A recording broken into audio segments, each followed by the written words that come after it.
Welcome to the Visual Cast. I'm your host, Alon, aka Red. The world is like a ride at an amusement park, and it's fun for a while. Some people have been on the ride for a long time, and they begin to question, is this real or is this just a ride? And other people have remembered, and they come back to us and they say, hey, don't worry, don't be afraid, ever, because this is just a ride.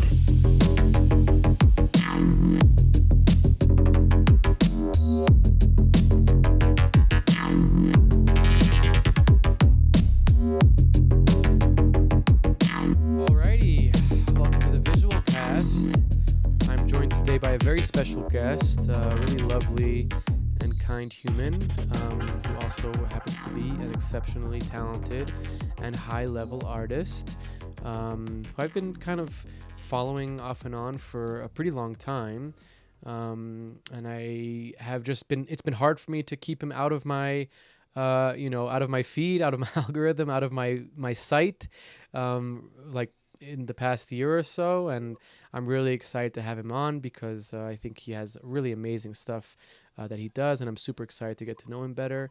So welcome to the podcast, Tyme Visions, Tyler Bell. Hi guys. Hello. Hey. Yeah, I mean, I'm just gonna jump right into your feed here, and kind of take a little bit of your art. It's a plethora of beautiful imagery and killer, cool psychedelic art, mixed with really high quality renders and just really beautiful motion graphics. So yeah, I mean, just to start things off, maybe just tell us a little bit about where do you get your visual inspiration from, or your style? How has it developed over the years? Um, so I guess like most artists, it definitely ranges. A lot of different sources of inspiration when just kind of going through life itself. I think that, nature is a huge source of inspiration for me, and that balance of just kind of going out and studying the world around me to try to transmute it into things that I think are visually stimulating and Love it. maybe fun to make along the way. Um, yeah, it's all a process, and I think that a huge part of finding my style and just maybe becoming an artist has been learning how to break down a lot of what you're seeing on a day to day. It could be somebody else's art, various mediums, or it could be, uh, or it could be, any type of. I'm sorry, I really lost my train of thought there. It's okay. We're looking at the pretty visuals, anyways.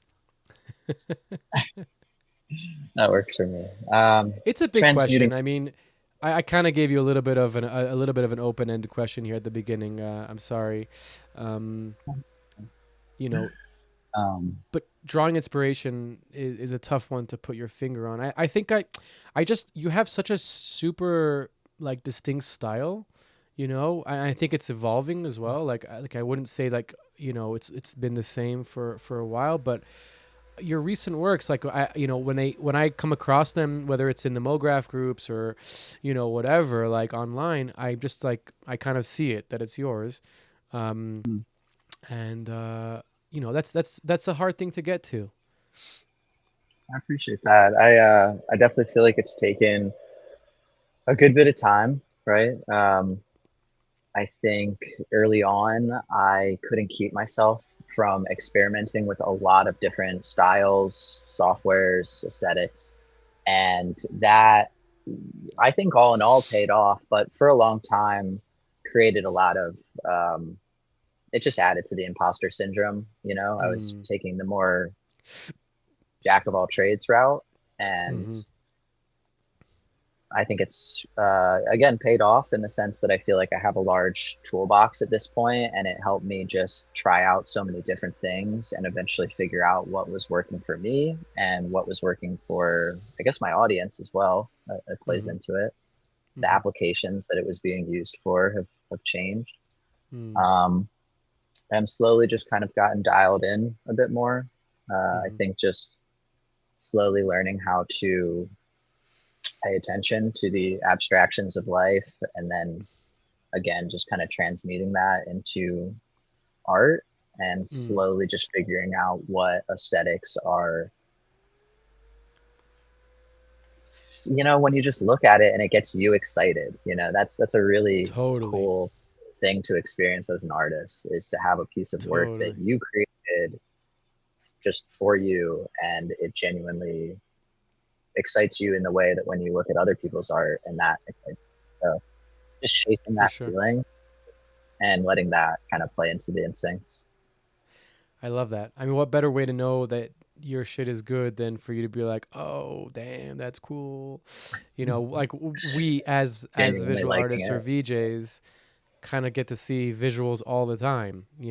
So Mhm. if you can excite yourself, that's going to be a good sign. For Mm. sure, for sure, for sure. I just like, again, I love this aesthetic. I love it's kind of like, somewhere between MoGraph and like psychedelic or whatever, maybe like trippy abstract. Um, Mhm. we're definitely going to get into a little bit more of you and your background, but um, has you're classically trained in the sense of like Cinema 4D and those type of tools? So originally in school, I was taught Maya, and we did a lot of Unreal Engine. Towards the latter half of my school experience, I was doing a lot of independent studies, and Mm-hmm. the program just wasn't geared towards motion graphics. And Mm-hmm. when I had first started, I didn't know what I really wanted to do. I enjoyed various forms of kind of trippy editing and animation. Yeah, So I was this is sick. embarking on a film and animation major. And thank you. Yeah, again, losing my train of thought there, but um, school In helped a lot. school, And it must have, right? I mean, like you have like your camera work here is filmic. It's cinematic. You really have a good grasp of like easing in the camera moves, which I think is something it's hard to learn. Really, you have to kind of be taught it in some way, some theory mixed with some experience. But you can just tell right away that you just have that understanding. Definitely could be self-taught, but I think it's like a lot of times you get that in school, especially in art school.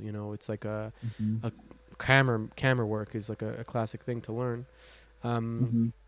and yeah, I just love the kind of the cloners, the iterations, your use of like fluid mixed with you're not just like doing like a fluid simulation. You're doing like some trippy path, animation with fluids in it, and it just creates this really awesome look.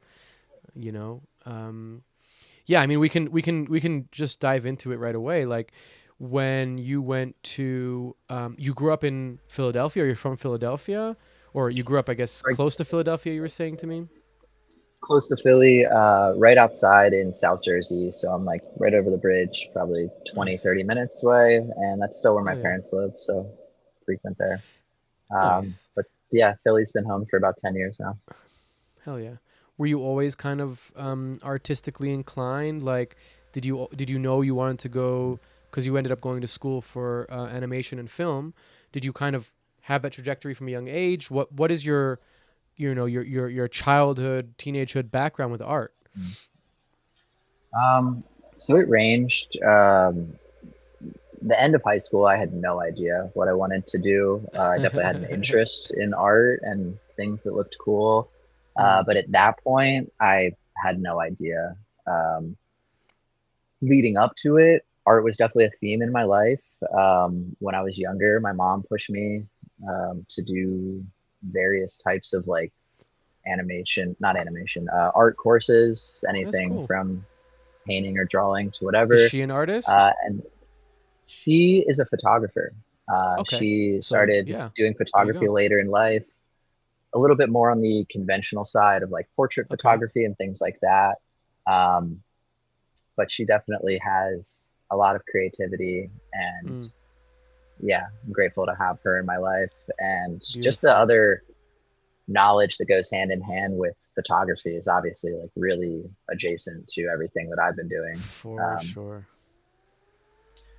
so that's always been really cool. And yeah, just an interest in the arts. But graduating, I took 2 years after high school. And at that point, I was kind of just, I actually ran away to Colorado for a little bit. I saved up some money, and from like 18 to 19 and a half, I lived out there with a friend Hell yeah. for almost 2 years.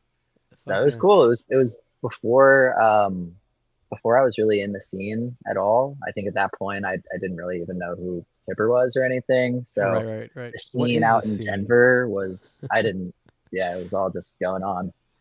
Um, but yeah, out there I did 1 semester of a community college where I took a intro to the Adobe Suite course, and that is where Oh, something definitely clicked for me. that's so I had a cool. lot of interest in like streetwear at the time, and I was Mm, like, ooh, graphic design. Graphic design led into animation. nice. So it was an easy kind of choice to go study film and animation. You had like this affinity towards it. That's so cool. Definitely, definitely, and it's What? it's a sorry, what are you saying? No, no, no, no, no. Please. What? Just the ability to go to school is obviously a privilege. So I was grateful for the Mm, support to be able to do that, and it really did. It clicked for me. It's school, of course, but it couldn't have been more polar opposite than my experience in like high school, where I just right. wasn't engaging. It wasn't a learning style that I was Mm, taking to, and I obviously wanted knowledge, but I just couldn't engage with high school. Flash forward to eventually being in art school, and I was so dedicated to it. I wanted to be there with like every sense of my being, and I took it as seriously as I could. Um, and I think it really paid off. The first 2 years of the school were just like a foundational program, and I think that that went a long way. So grateful for the ability to have gone to school, and I do think hell it's yeah. helped me a lot. Yeah. Yeah, let's talk about that a little bit. I think that's a really good topic. Like, I also was a high school dropout. I mean, in Israel, it's different. Like, I have a high school diploma, but I didn't finish high school or whatever. Like there's like the SAT equivalent or whatever, or like I don't know what it's called here, but like the finals or whatever. I didn't do those tests, but I did my 12 years of school or whatever. So I'm not a Okay. high school dropout. I can't claim that fully, but I definitely did not enjoy high school very much. And but then like the same with you, like once you kind of find the thing that excites you and turns you on a little bit and clicks for you, then it's like the thirst for knowledge is real, and it's like that Mhm. that retrospect of like, oh, when I was in high school I actually had the same thirst for knowledge. I just didn't find anything that I was interested in.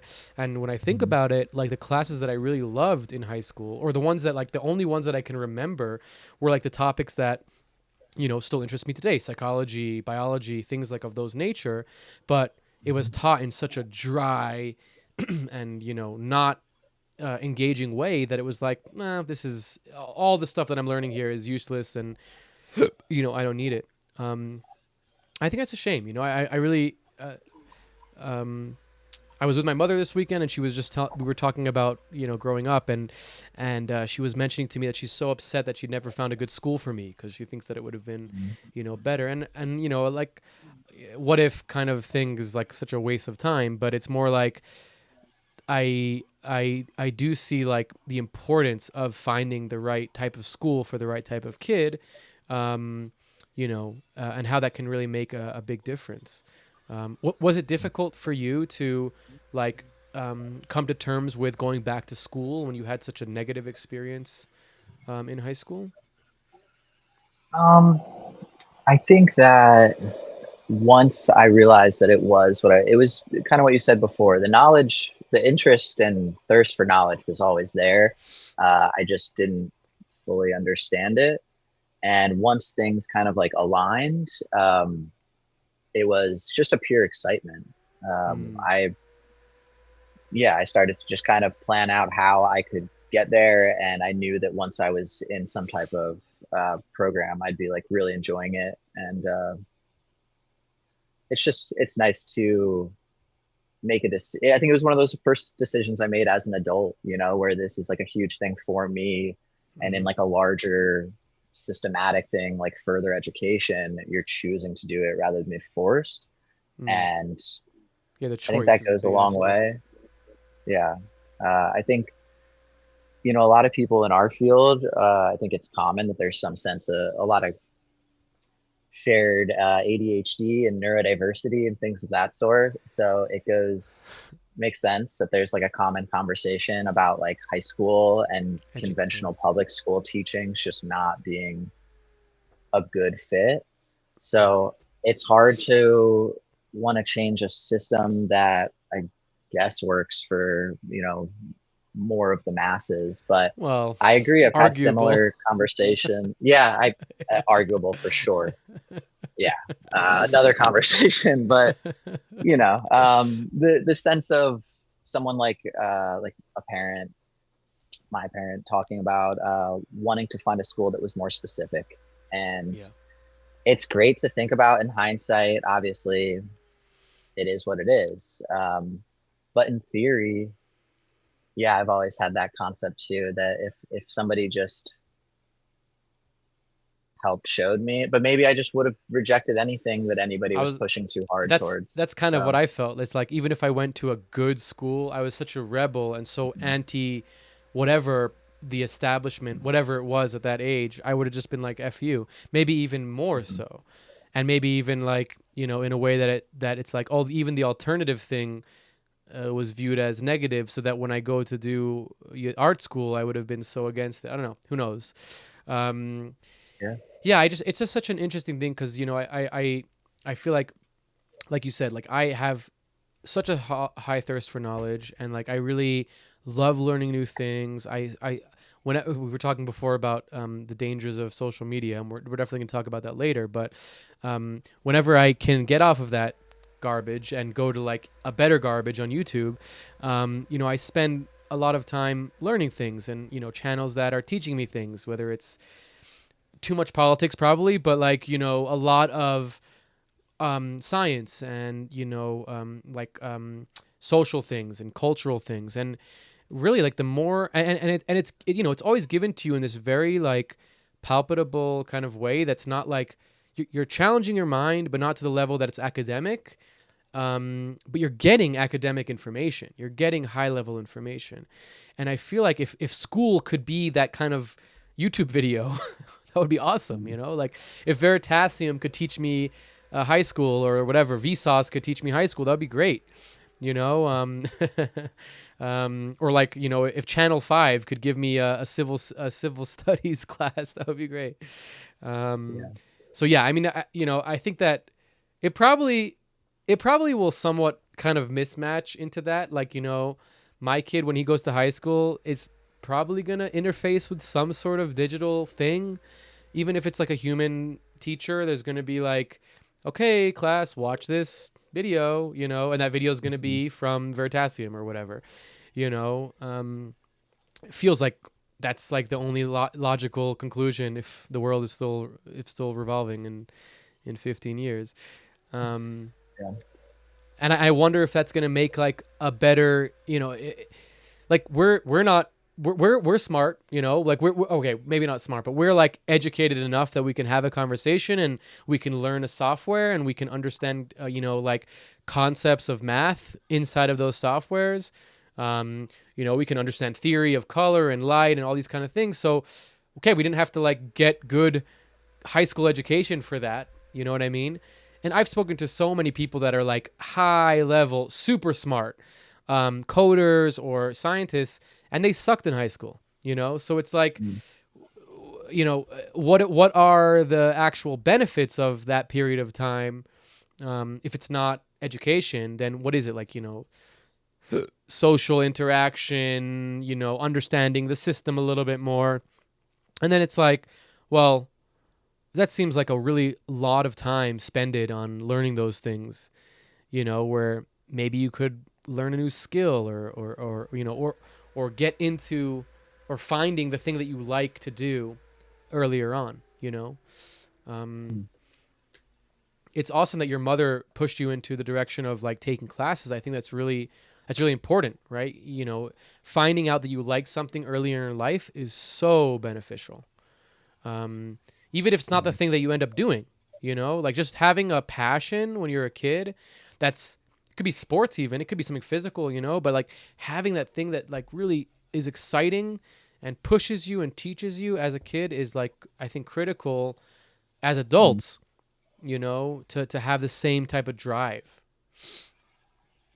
No, I definitely agree. I think it was something that I didn't take as much notice of growing up as you're a kid, but in hindsight, I'm really grateful. My mom and I guess parents in general were very keen on making sure that I was always in some type of like activity.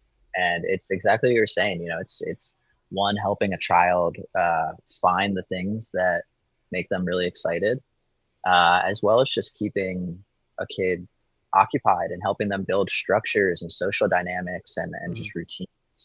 I think it goes a long way. And never mind taking that even farther to spend your time as a parent, your free time as a parent, what little you have, to take your kid to like extra stuff like art classes. And I remember doing pottery and ceramics and so many things. And although it was never like some definitive moment prior to being, you know, past 18, that I was like, oh, art is the way for me. It Um, it still plants a ignited that seed. spark. Yeah, Yeah, it was yeah, there. yeah, yeah. And I think that it might have been more relevant if we just live in a society where like, you know, art isn't like, being really, really talented and having like some undeniable talent is sure favored by society, but the other side of just being an artist isn't like some overly glorified job. Yeah. So I think I had a lot of conflictions with that going through high school. And I remember just that pressure of, if I'm not immediately going to a 4-year college and immediately getting a job after that, then I'm going to be like a loser. And Mm, that interesting. is a far from the truth. You know, it is For really far sure. from the truth. So For anytime I sure. get a chance to talk to people in that high school period, you know, going towards college, I really advocate for that gap year or two, because that's the first time to like breathe and Mm, not have somebody like dictating forcing. your schedule and routine. Yeah. Wow, interesting. It's so interesting that gap year is so important. Like I come from, you know, and this is not to be political at any strengths, but I come from a country that army is mandatory and military is Mhm. mandatory. And, you know, I had to go to the army. You know, I can say no, but it's like, it's not in society to say no. You can also run away from the cops if you want to, but, you know, there's going to be Sure. consequences. So, regardless of that, that's not what I'm trying to bring it up for. The gap year is really the interesting part, where after high school you go straight from, you know, like a system, a high school system, to a military system, and you don't have any like moment of like, oh, I'm free of this thing all of a sudden. And I took a gap year between my high school and military. I did like studies. I did like Jewish studies, or like you know, it's like called yeshiva. I was Orthodox for a little while. Um, Interesting. yeah, I actually was not. I was unorthodox when I went to this gap year because it was the only way to do a gap year, and like in that Mhm. gap year, I kind of faked the thing to just be in the system, and for like a few months, it started like, I'm like, oh my god, I'm becoming religious again, and I'm like, okay, wait a second, I'm just in this to get the gap year. So I managed to like find my way out of it, but it was so critical because when I went to eventually to my military service, I had that like that I had that juxtaposition of like what it means to feel free and what it means to like almost not like, you know, this is a very immature thing, but like to be an adult in a way, you know, of Mhm. like, oh, I can decide to go get a job right now, or I can decide to go to this class in my, you know, religious studies, or I can, you know, do it. I can go off and do whatever I want. Basically, they're not, you know, there's no like, you're not forced to do it. Um, and that juxtaposition, that kind of like understanding that I have that extra freedom helped me so much when all of my freedom was stripped of me and I was, forced to do things that I, not even, again, not even like on the level of like doing anything like, you know, illegal or like internationally illegal or whatever like that, or like a crime or something like that. Just like going to run for 10 miles when I don't want to fucking run for half a mile, or like carrying really heavy things or guarding for a really long time or not going home on the weekend, like all these things where it was like, this is kind of forced upon you. I had that kind of wherewithal to be like, okay, this is just this period. This is just this moment in time. This isn't how life is. This isn't going to be forever. And that like hope is really important when you're in a situation of confinement like that. So yeah, I mean, obviously completely kind of different experiences, but yeah, taking that time when you're going from one system to another to open your mind up to other possibilities, to breathing a little bit, in the proverbial sense of just like understanding the world around you, is powerful, and is meaningful for sure. So, okay, so moving away from that, going into kind of more, so you're in school, you're studying film and animation. What like pushed you into the more MoGraph world? What pushed you into the more like, proper, and I say proper 3D, I don't mean like VFX. I mean like, I guess that is proper 3D. I mean like the not proper 3D of abstract. I hear you. You know what I mean? Yeah, What that kind of the got you new into that space? 3D motion graphics, the what Yeah. however you want to call it. Uh, that's okay. So it was an interesting transition. I in school, as I mentioned before, the track that I was on was focused a lot more towards film and animation. So it was a split of film classes, things like cinematography, art of editing, Mm. film history, things like that, Mm-hmm. um, versus the animation side, which was started with like 2D cell animation, Toon Boom, stuff like that. Explored basic compositing in After Effects. Mm-hmm. And then I think 3D1, which every student had to go through, Yeah. was where something really went off for me. And ironically, it was the class that most of the other students in the program hated. I'd say Mm. 90% of the other students were geared towards wanting to make or be a part of the next like um, Adventure Time, something like that, Right. and Right. Right. Right. Like a like viral. episodic, yeah. So various forms of 2D animation, which Mm-hmm. is really cool. I like Mm-hmm. drawing, but it wasn't what I was taking to. And at that point in time, I was way more on the film side of things. Mm-hmm. I guess I kind of skipped over it, but a background for me was videography, doing various types of like what started with skateboard Uh-huh. videos, filming, editing, and Cool. then eventually led into like music videos for friends Oh and stuff wow. like that. And that was like the first few applications of it, of like the digital art. And then 3D1 class, I had a teacher, Jason Hazu. I hope I'm Okay. not saying his name last wrong. Um, he is the closest thing I've had towards like a mentor, and I'm incredibly grateful for just meeting them in general. Never mind the endless conversations we would have. Uh, that class that I took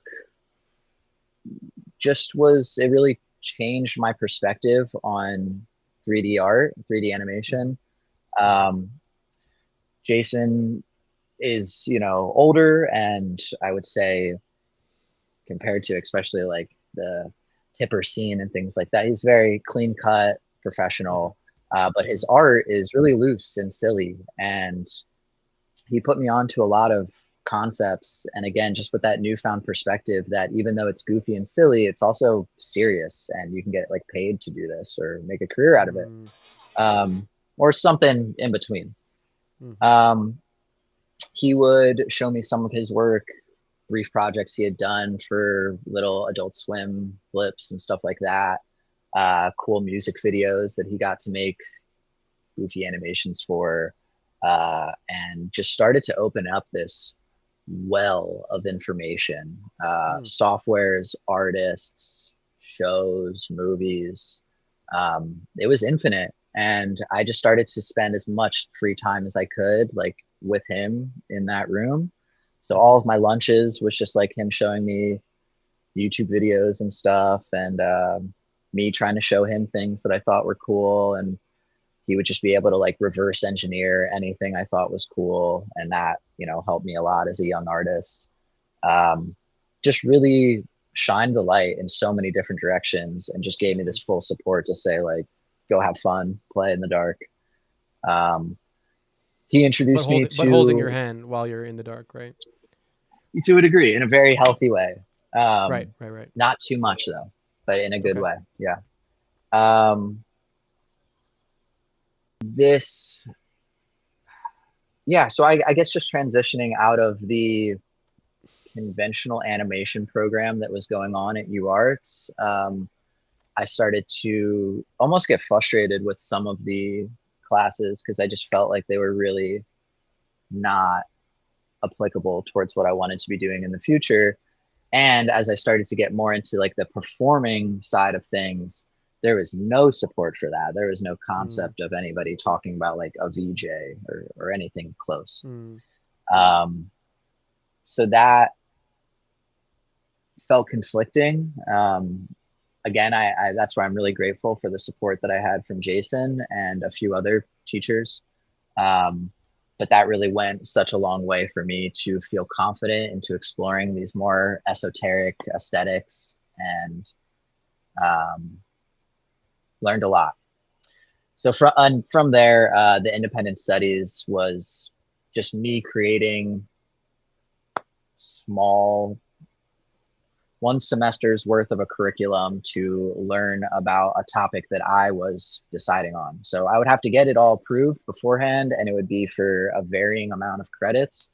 But I ended up doing, I think, 5 or 6 independent studies, and it was, I kind of just renamed them in different ways, but it was Cinema 4D, Basics of Motion Graphics.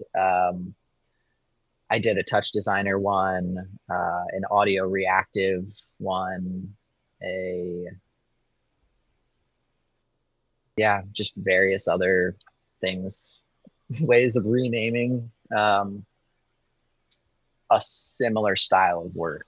And just all the stuff that I wanted to be knowing how to do, I would figure out kind of the basics and then just dive into it over the course of a semester.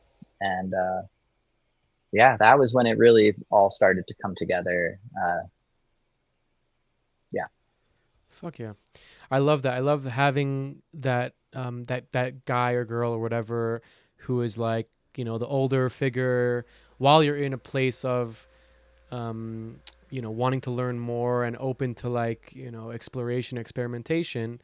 It's so critical to have those people around you, those mentors or those, friends who are guiding you. I think that really, I'm trying to think, I really don't, almost everybody I've spoken to has had a similar experience where they're either in school or they met somebody or somebody helped them with something that, triggered something else that, kind of created a snowball or some sort of, what is that thing called with the butterfly? No, that's a different, butterfly wings.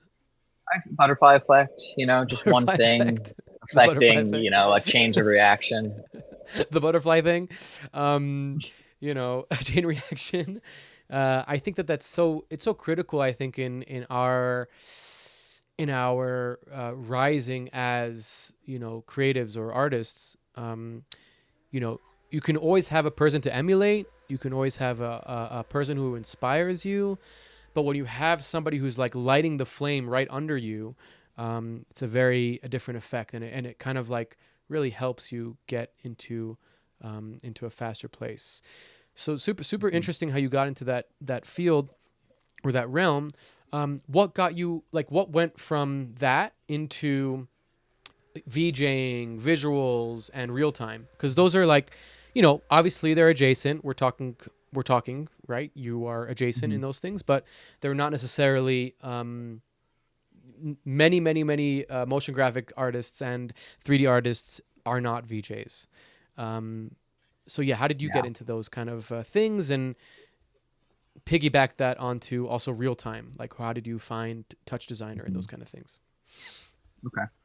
Um, so along that path that I was describing while in school, I was also just kind of a kid living in a house with a few other artists. Right. Just the things outside of me being in class all day. Mm-hmm. The other side of life was a lot of time spent with my roommates. I had three roommates, one a documentary maker, a contemporary painter, and Mm. a music business major. And Cool. most of us went to UArts, one went to Temple. We all slowly got closer and decided to start throwing shows at the house that we were living at. It ranged from like psych rock was a big thing in the beginning. Okay. And then eventually we were doing more electronic stuff towards the end. Mm. And we would also do like contemporary galleries in the space where we would paint all the walls white and do, host various painters in the space. Uh-huh. And we would do some like installations in the back. That was where Paint I got to start doing some installation work. paint all the walls white, put something on your Mhm. tongue and see what happens. Same I, difference. I'm familiar with that. I'm familiar. So it was a really cool time, and for me, I just had this really strong passion for music, Mm. and I think at a certain point I very much debated on which path I wanted to go down between music and Mm-hmm. art. I had a lot of friends that were producing music, and I think I was a little intimidated by the head start that they had on it, and I wanted something that felt like it was more my own, Mm. um, and just enjoying art. Um, with that, I always just felt like the effect that the synchronicity of a good audio visual pairing has Mm-hmm. is really significant, and Mm-hmm. various ways of exploring that was definitely the start of it for me.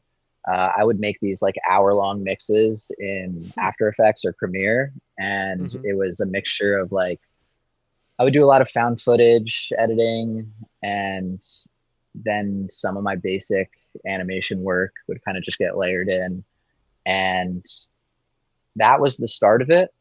Um, at the time, I was way more into like Pink Floyd and Mm.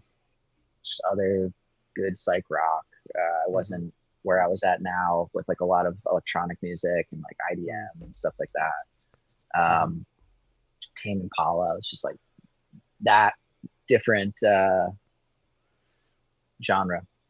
Mm-hmm. And eventually, I had a friend that introduced me to Tipper, and it was honestly it was a catalyst moment in my life. I attribute a lot of like the specific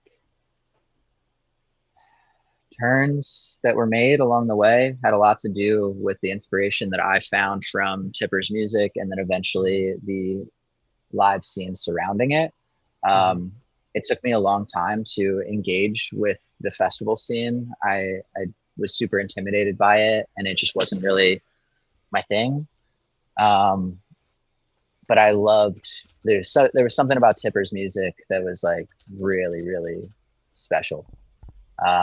So getting more into like psychedelics around that time too. I remember, yeah, my friend convinced me to go to Bisco 2019, that infamous performance with Datagramma Yeah. and the mapping on the dome or the Yeah. tent at Bisco.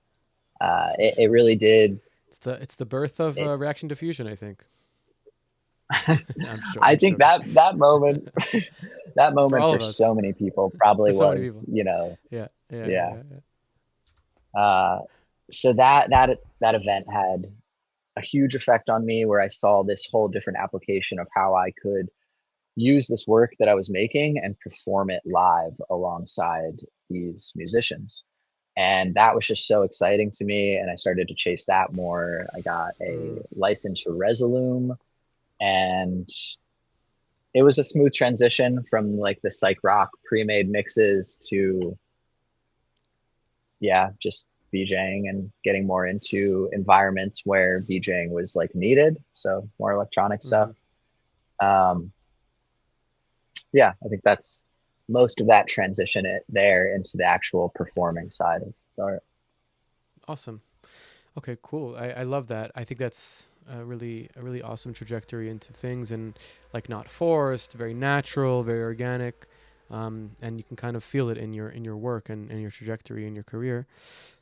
So I also know that and we're gonna get into your set portion here very soon.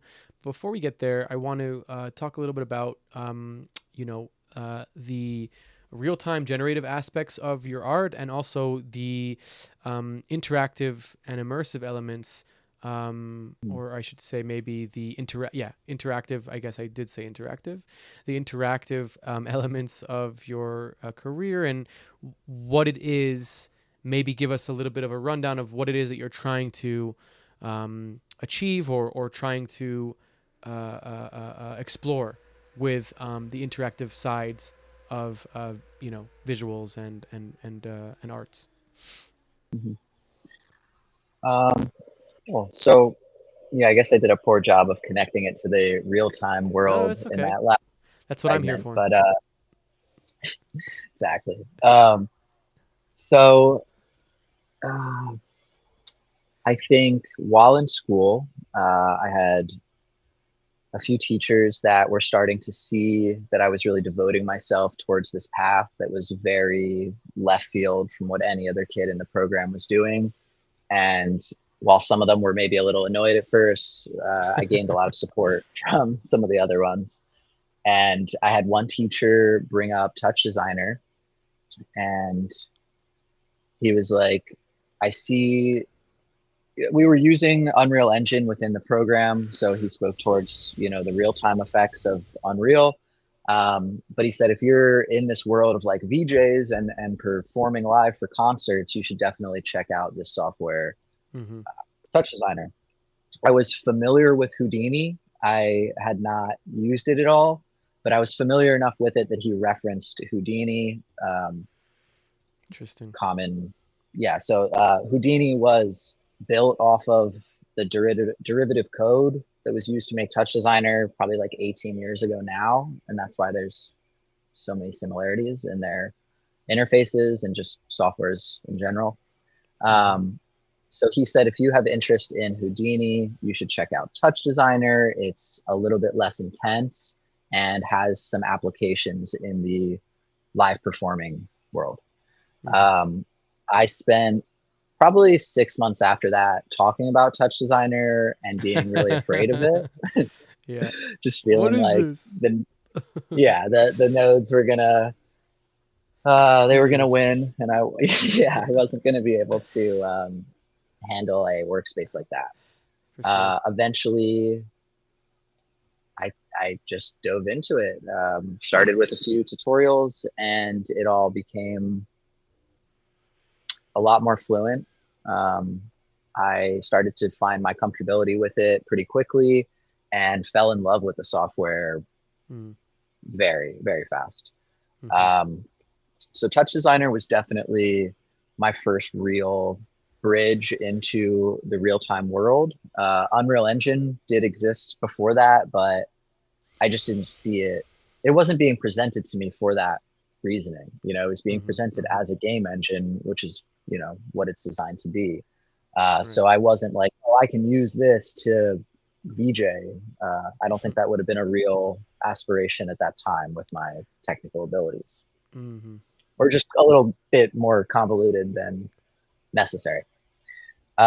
So yeah, touch designer, fell in love with it. I did an independent study for it, and I probably ended up doing three, but the first one, I just spent so much time. Um, Thinking back on it, that first semester of using touch designer kind of haunts me a little bit because I was able to produce so much work, and I was Mm, so engulfed in my hyperfixation towards this software that I just fell in love with, um, that when I wasn't able to produce as much work, I would compare myself to that prior version of me, mm. and it would just be like, well, you could do it then, why can't you do it now? But it was an obsessive amount of work to be producing. um, just, I mean, 5 to 7 projects a day, just Mm. endlessly spending my time on the computer, genuinely obsessed slash addicted to the software. Yeah, yeah. Um, It does. It has that so it's effect. cool. Yeah, it has that effect. It's Yeah. I think specifically with touch, I mean, like any real time software that's fluently moving, I think it's going to work well with like a faster moving brain, some hyperactive Hmm. ADHD brain. I think it lends Hmm. itself to that a little bit. And although I love a software like Cinema 4D, once I start meeting those just hardware processing issues, which most projects get to at a certain point, it really stipends my creativity. And yeah, Yeah. Rendering sucks for sure. yeah. Wow. Awesome.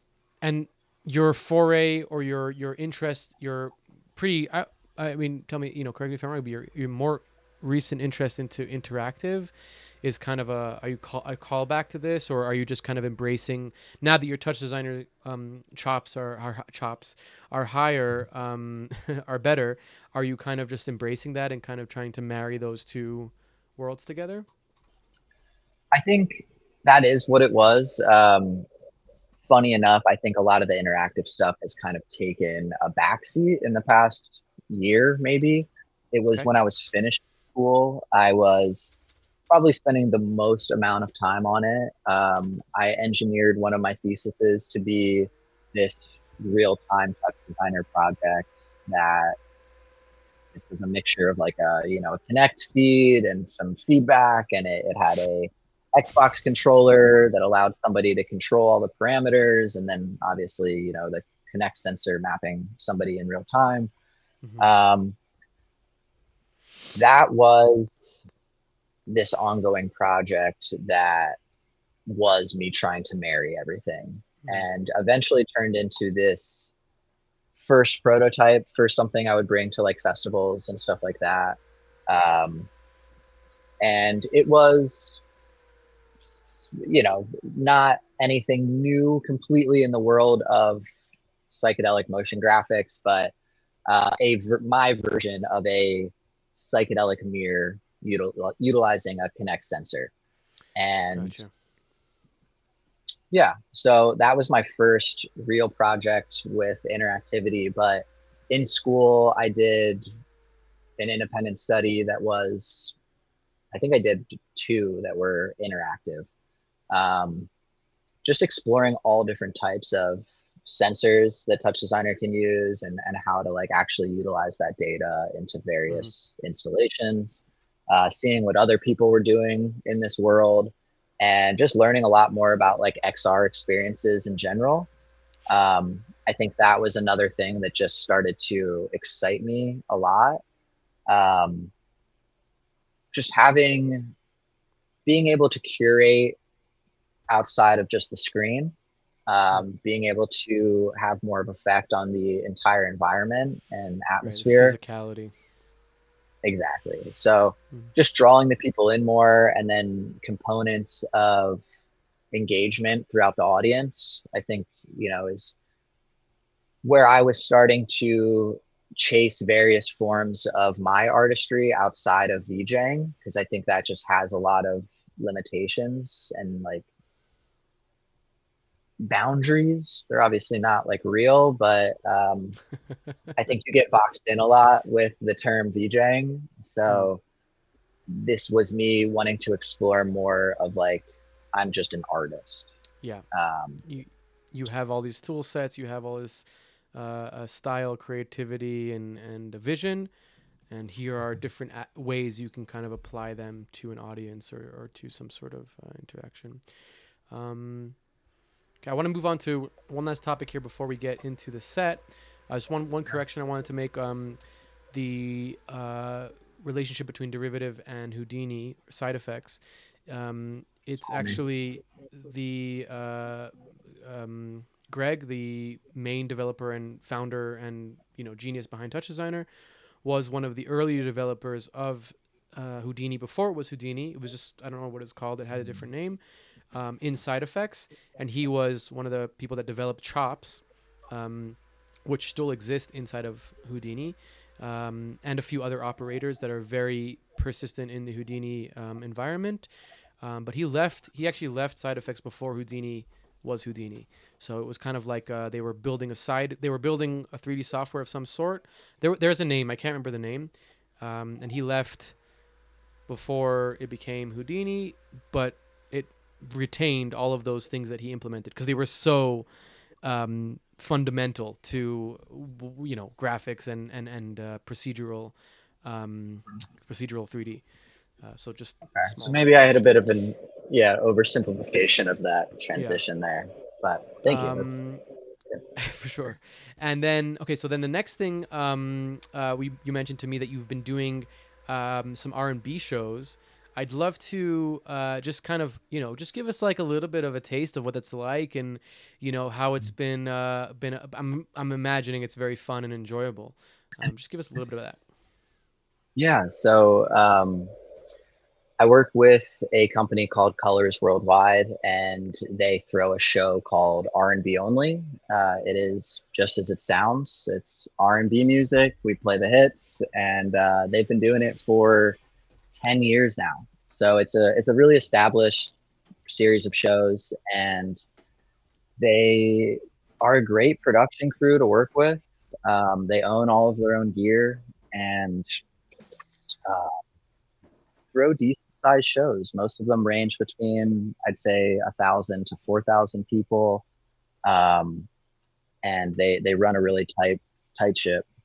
It's good being a part of it, and it's helped me a lot with gaining comfortability in the higher level worlds of production. A lot of practice, you know, on screen as well as like off screen, just being a VJ and all the other aspects of it, the traveling, the gear, the preparation, the communication. I think it's really helped me dial all of that in. And all the while I get to jam out to some fun R&B music. So it's really cool. Different than most of the other shows that I'm doing. It's a very almost the same show every time. There's like a run of show, and there's parts where I have audio coming out of my computer for videos and stuff like that. So it's way more involved than a lot of other gigs where I'm just like showing up with my laptop and kind of playing whatever as long as it works to the vibe of the music. So it's been a really, really cool gig, and it's helped me meet some cool people and travel a lot. The gigs range all over the country, so it's been really cool Wow, getting to work with them. Yeah, this is so tour cool. 4. Wow, that's so awesome. Crazy. And do you like the Yeah. music Yeah. I enjoyed mostly? a lot. I would much prefer it to doing like rhythm shows or something. That's me Gotcha. personally. Um, Rhythm it's like shows. not quite as tantalizing if I was getting to perform with like, I don't know, like Yeah. somebody that I really, really care about. Um, but the music is great and it's nostalgic and it's a great time. Nice. Are you playing mostly your own visuals, or do you have some like loops that you kind of like refer to? Mostly I'd say 70% their content. They've had some cool animations made over the years, and they have like a Yeah. solid pack for like each different section of the show. Gotcha. And at this point, they're comfortable enough with me having creative freedom to incorporate some of my own Cool. work and If it makes shaders and sense. Yeah. Yeah. Yeah. mhm. So That's so I cool. haven't heard That's fun. any It's a good show. No, I nobody's enjoy come it. up to you in the middle of the show being like, what is this reaction diffusion? Exactly. That is definitely some of the more popular patterns that I work into the show for like masks Nice. and stuff like that, Hell yeah. compared to the more hardcore alien aesthetics. For sure, for sure, for sure. Okay, well, awesome. I think we're gonna jump into your set here. All right, so we're gonna jump now into Tyler's computer, and I'm gonna let him take it away. Take it away, Tyler. Cool. So as far as a live setup goes for performing, it ranges a bit depending on what the gig is and what makes sense as far as gear and what the space provides and what is actually necessary. If I was to run a full tilt setup, it would be comprising of a extensive Resolume deck with many layers, similar to this one. Um, and this feed would be running into Touch Designer Mm-hmm. via Spout and then back in with Spout. And then there's a few layers above that feed, and then it all gets sent out via advanced output. Um, the layering setup is probably excessive, but it leaves me with a lot of ability to really improvise, and especially during longer format shows where it's not just a 1 hour set, I can really have fun and play around. And it's like I just have, you know, a lot of assets to mix in ways that have never been seen before. And I think that that keeps it super fresh as opposed to having like a setup deck with kind of scenes that I just go from one to the next. So for me, this kind of just works a little bit better for my brain. Um, the bottom layers, up till about 7 here, are mostly renders that get layered in different ways. I have my blending modes mapped out on my MIDI to switch between lighten and multiply.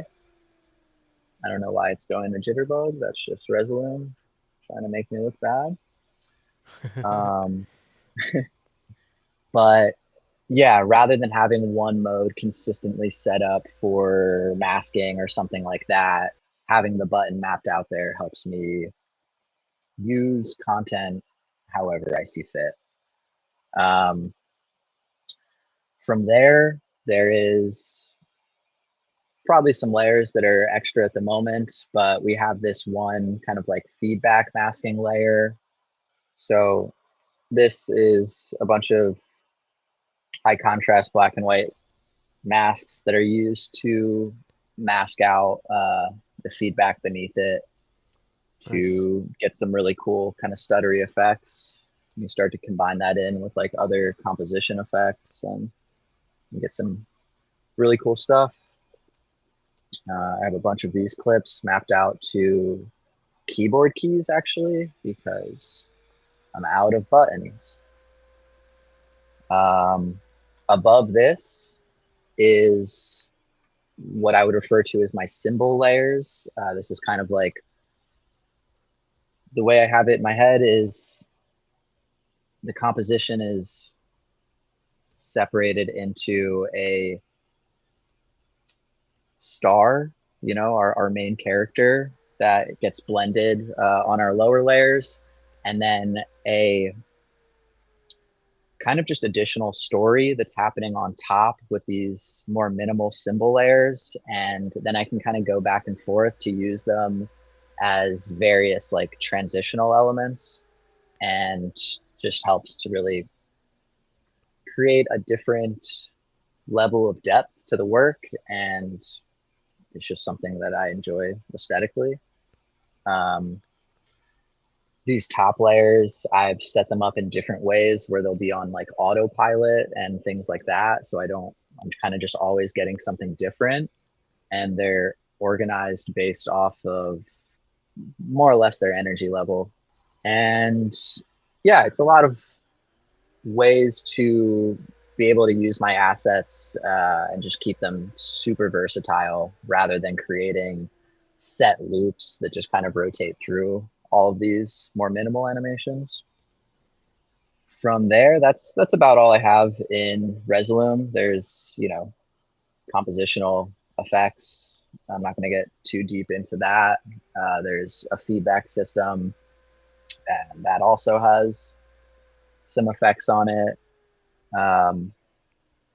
Nothing too insane, just some fun feedback to play with.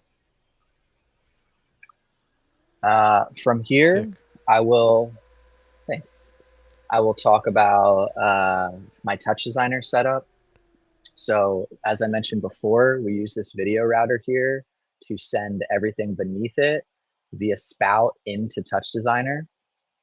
And then with this siphon or siphon, whatever it is, we pull our touch designer feed back in, and I will show that now. So in touch designer, this is a large custom patch that I've been working on for probably 4 or 5 years now, slowly getting built out and changed in different ways. Again, pretty relative to what the hardware is able to handle or what is necessary for a gig. When you open up another software, especially something intensive like this, you are very much risking crashing and just slower performance in general. So a lot of the time, I find that it's just not worth it. And I don't get to play around with my real-time stuff because it's just not worth it. It's meeting hardware limitations, and it's not worth factoring in. This patch is a lot of different things. In short, it is a source signal being masked and displaced in various ways using some noise and ramps. This noise is all mapped out, as well as, most of the various parameters are mapped out to a MIDI controller.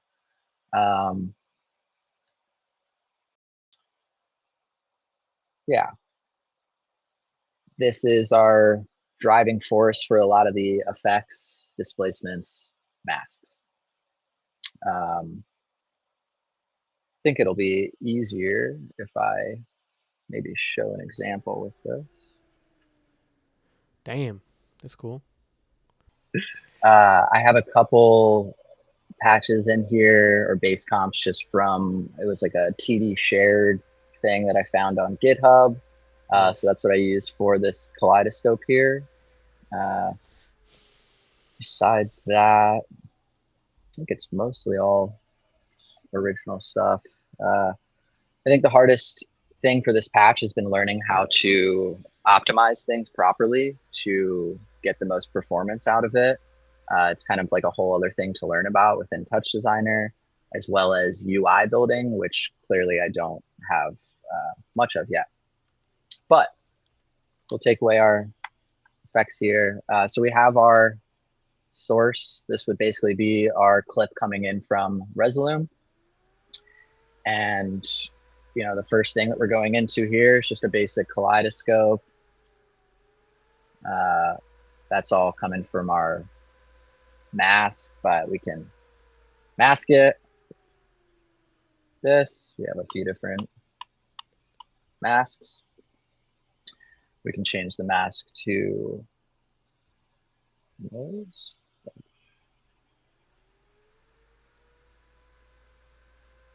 Nice. Let's go to this guy. And this can be a displacement map as well as just our mask for feedback effects. As we go through here, like I said, we have a displace, some various feedback setups. That's this first one.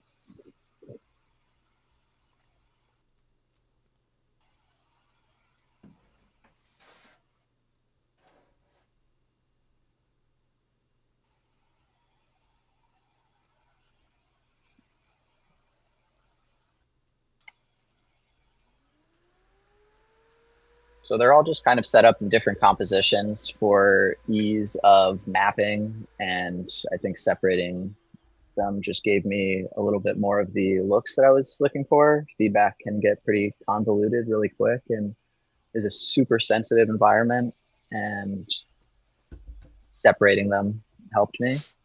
Nice. Um, some, see what we got here. Nothing's moving. Volume.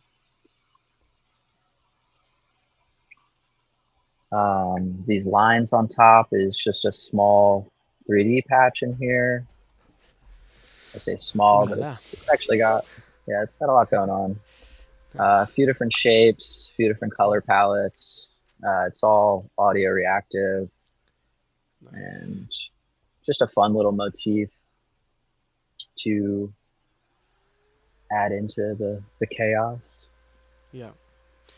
I love the blend of traditional audio and traditional video and generative. You know, I think it really it has a lot of Mm. just makes it more special. Not saying that you can't do that in Resolume or anything, but you know, Touch Designer is going to be a much more mature environment for that. There's something to it, and yeah, I definitely stand Oh, I by agree. that.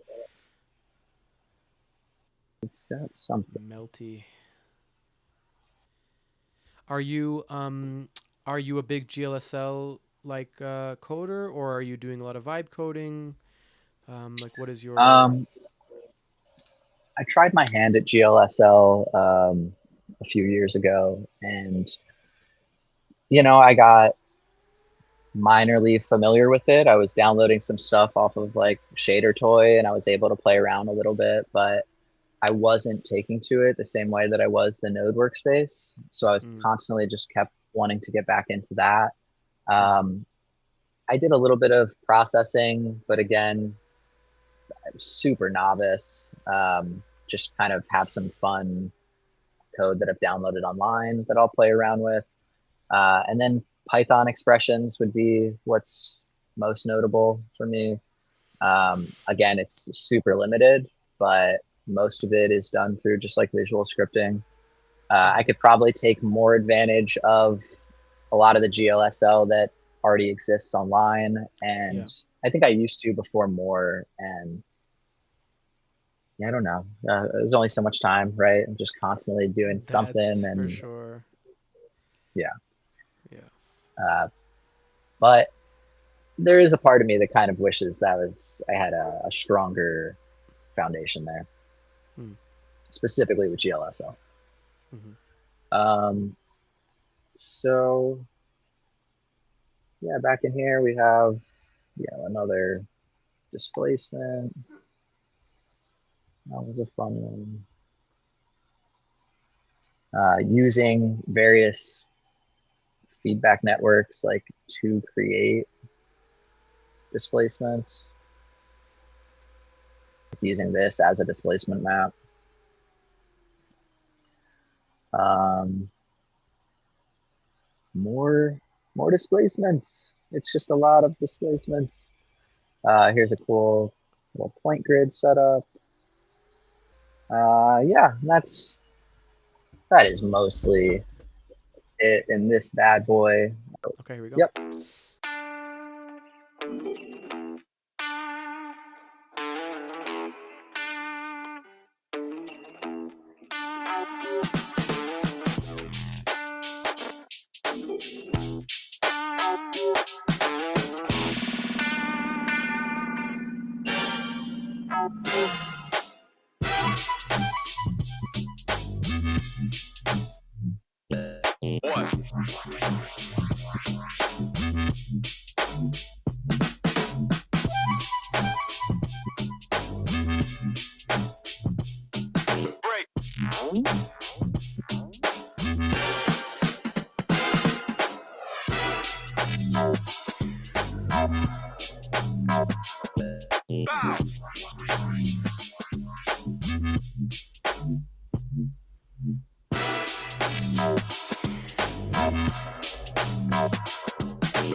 what's in my head though.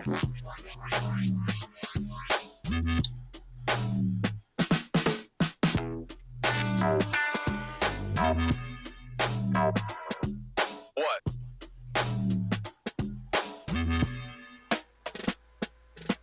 Money make the world go round.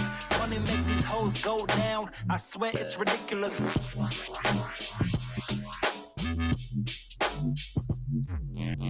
Friends standing in the post now. I guess we just call folks now. Damn, it's ridiculous.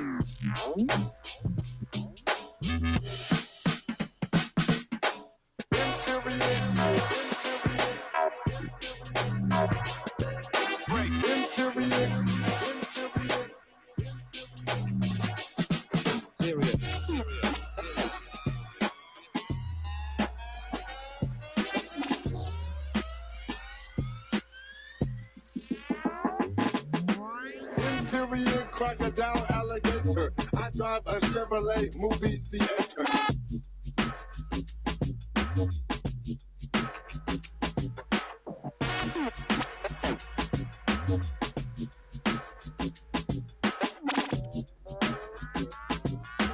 My 415s woke up the neighbors.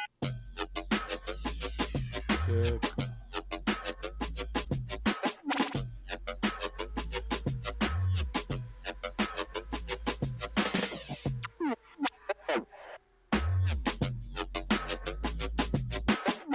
On my Chevrolet, call me super duper. Garage like roots, I got more whips than Cooper. Interior crocodile alligator. I drive a Chevrolet movie theater.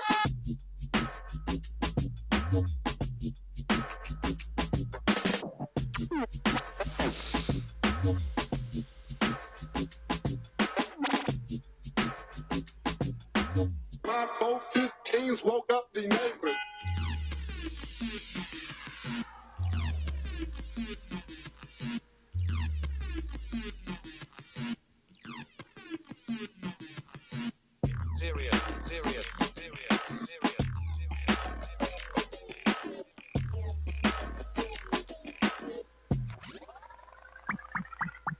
Interior crocodile alligator. I drive a Chevrolet movie theater. Come on. Let's turn it up.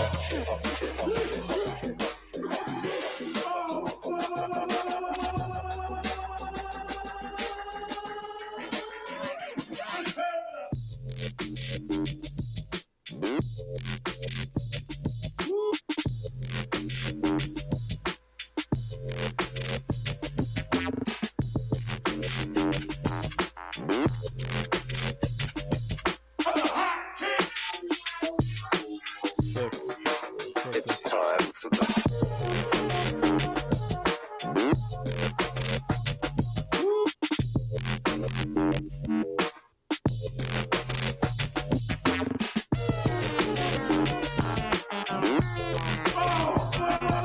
I'm the hot titty.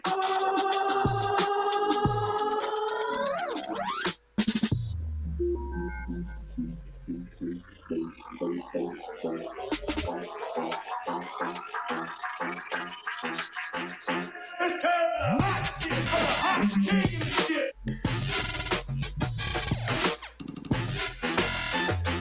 Ain't nobody do hot shit like me, motherfuckers.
your radio, wherever you at, we Sick. about to bring it. Love it. We're going deeper and deeper into the machine. Oh yeah. Let's go. This one is To a the collab machine, with the homie Hunter Hayes. We about to bring it. Hunter Hay. Right about Yeah, so he did a drawing of the original design, brought it to life. So clean.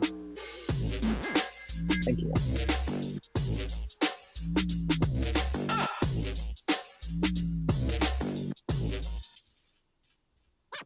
right about now.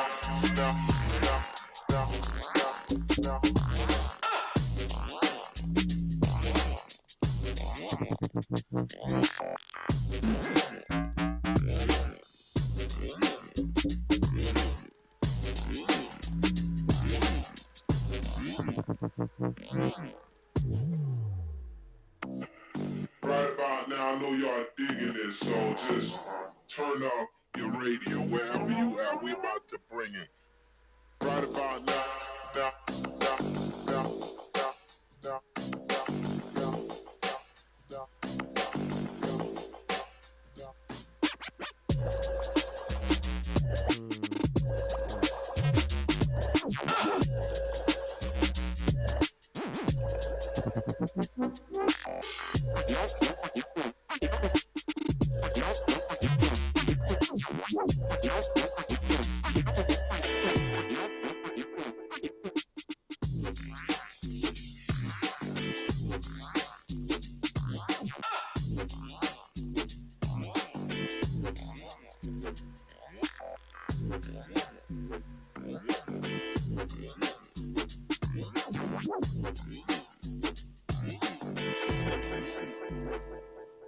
Right about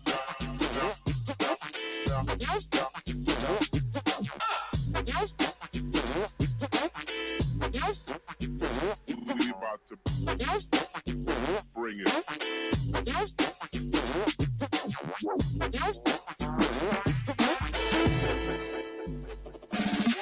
One, two, three, take a fake ID. Nice. Three, Feedback. two, one, girls wanna have fun. Something got caught there. Feedback breakdown. Yeah. Gotta get loose with the Henny and the Coke. I love the juxtaposition of like the 2D overlays and like the really nice clean 3D. It works so well. Thank you. Thank you. Try to find that balance. Yeah, it's a tough one. You're doing great. Thank you.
Spooky. Very spooky. Happy Halloween. Oh, the music's getting spooky too.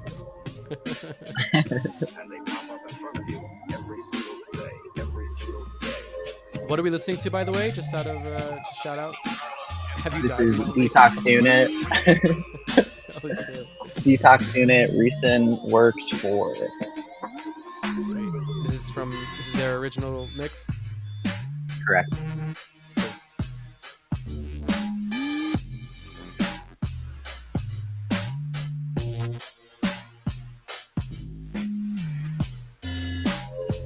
Oh my god, I'm so scared.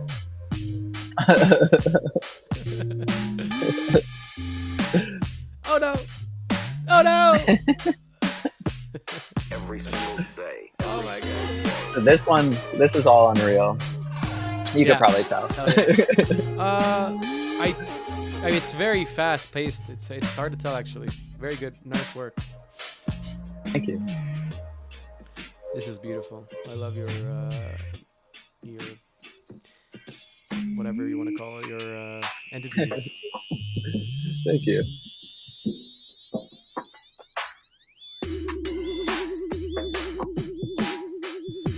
One moment, please.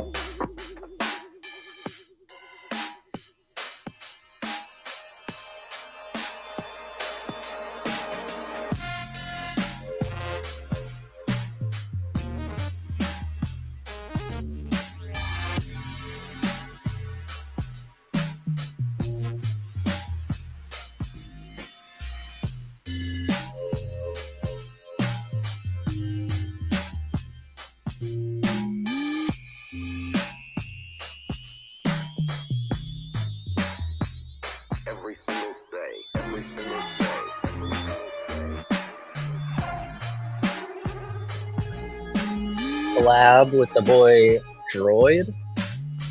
Oh, never heard of him. Hell yeah. I'm just joking. Say Shout out Harrison, we love you. Sick, love it. Always making fire, that guy. And he's the nicest guy too. Love you, dude. agreed.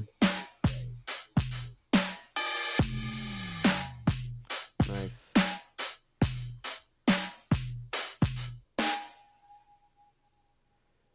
Oh, So sick. all right. I guess Beautiful. we're gonna end there. Beautiful. Hell yeah, dude. That was awesome. That was super enjoyable. Cool. What an awesome performance. Thank you so much, Tyler. That was so cool to see. And Tyler has been kind enough to show us a little bit of his process as well inside of Cinema 4D. So take it away, Tyler. So yeah, one of my favorite softwares, mediums, Cinema 4D. I think that it is a really great 3D animation software that loans itself to motion graphics and can really help speed up a lot of the workflows that I'm interested in doing. A lot of the work that I do recently with it is some version of some process of creating and sculpting assets, using them to create some type of arrangement, animating the assets, and then just materials, lighting, and camera animations. So just kind of just going through the pipeline myself and playing around. Oh, the cat is showing us. So yeah, this one is a mixture, super unorganized project file. But within it, we have some pieces that were sculpted.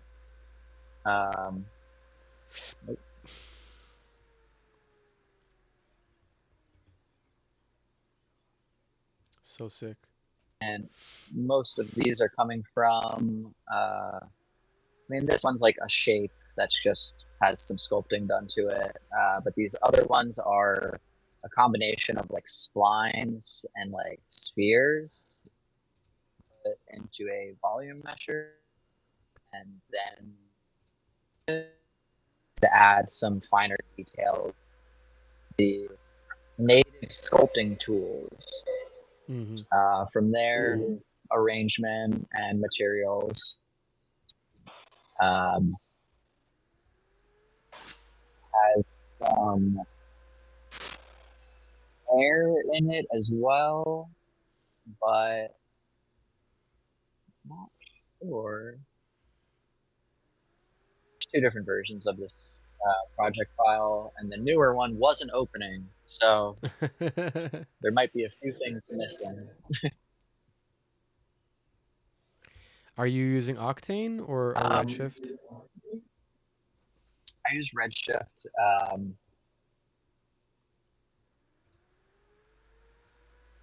Definitely gives me some issues, and my one desktop, I've been having some like really a lot of issues with crashing and whatnot. But it still gives me the look that I'm trying to achieve, and Without. usually I'm able to like optimize the workflow enough that I don't feel that it's too painstaking in comparison to the real-time environments. Mm-hmm. And yeah, at the moment I enjoy making these smaller moments more than larger fleshed out scenes. But again, that's just because it has to do with the abilities that my hardware can handle, and Right. balancing that with how much it's going to start to affect my momentum. So I like Redshift. It's good for the most part. I think everything has its ups and Yeah. downs. Ups and downs for sure. Super low lit scene. I do a lot of my coloring with just lighting, and spend a lot of time doing light animations and camera animations. And I think you can do a lot of cool storytelling with that. And, I got good advice when I was in school. And that's like, if a lot of it's going to be seen, it depends what the application of your work is for. If it's going to be a visual that's on screen in a concert for like a minute and then on to the next one, there's a lot of corners that can be cut to optimize the process. So figuring out the workflows that work best for me. I'm usually fighting against my computers. But yeah, I've been enjoying this aesthetic lately. Kind of weird cybercore vibe, pointy, sharp metal textures. Yeah. Kind of dangerous looking, and I think it lends itself to the constant disarray that I think a lot of us are feeling just existing in our current society. So trying to just transmute that a bit and pull some weird forms that I think represent, kind of what I'm feeling. A lot of the time it's just stuff that looks cool, but for the most part, yeah. But if you can a lot add of in cloners and splines. story into it, it's awesome. Cloners and splines. We love cloners and splines. So cool, dude. But yeah, this one's not too much, but the most recent one, and kind of just building out these individual assets. Super cool. You said you're sculpting inside of Cinema? Yeah, so Cinema has this sculpt tab here, and it has some pretty rudimentary, tools. It's far from ZBrush, but money. Just fast and easy. Yeah. It's there, and yeah, for mostly what I want to do, just adding a couple like divots and whatnot. This one is. No, ZBrush is expensive. Yeah, and that's it's definitely got a steep learning curve too. I play around with it a lot when I had the educational version via school. It is really great. That plus like Substance Painter, ooh, that's a fun workflow. Substance Painter is the best. I love Substance Painter. Substance Painter is affordable, I would say. Still it's $20 a month, but I mean, the application of Substance Painter versus ZBrush, I think, is different. Like, you can use Substance Painter for anything. You know what I mean? Not, modeling is a pretty, you either do it or you don't. But Yeah. texturing is like, you got to texture everything. Hmm. Um, Yeah, powerful softwares. I wish that I used Substance Painter more, to be Dude, it's honest. so good. I love it. I really love it. I just Yeah. bought the Steam version because I totally swore Oh, off of nice. Adobe. So I have the Steam Mm. version. It's kind of funny because I still have to open up Steam to launch it, which is kind of like the opposite of what I was trying to do, of like not being reliant on a third software. Um, There. but it's great. I mean, it's cheaper too. Cool, dude. Oh, your cat comes to say There. hello. Hello. Hi, kitty cat. Oh, she's cute. Is she? Yep. Nice, cute. Well, thank you so much for showing us into the world of Tyme. Thank you for your time. And now we're going to spend time talking more to Tyme about Tyme. Um, and and it's going to be a good time. So, first of all, you recently had an amazing show with Resonant Language in the Mission Ballroom. Just give us a little bit tell me about that experience. I'm sure it was awesome and proud, and give us Mhm. give us the feeling of playing with such a monumental artist in such a monumental space. Mm. Um, it felt monumental, a good way to put it. I really, it was a set that I definitely looked forward to. Resonant Language had communicated with me pretty far out, way farther out than most gigs get booked in this world. And that was cool to have that amount of preparation going into it. Of course, months went by, and then I was 2 weeks out, kind of scrambling to prepare a bit, but um, it it all came together, and I think it was probably the most amount of preparation I put into like one set like that. Um, I There's just something that hits different when you really resonate with the artist's sound and like artistry.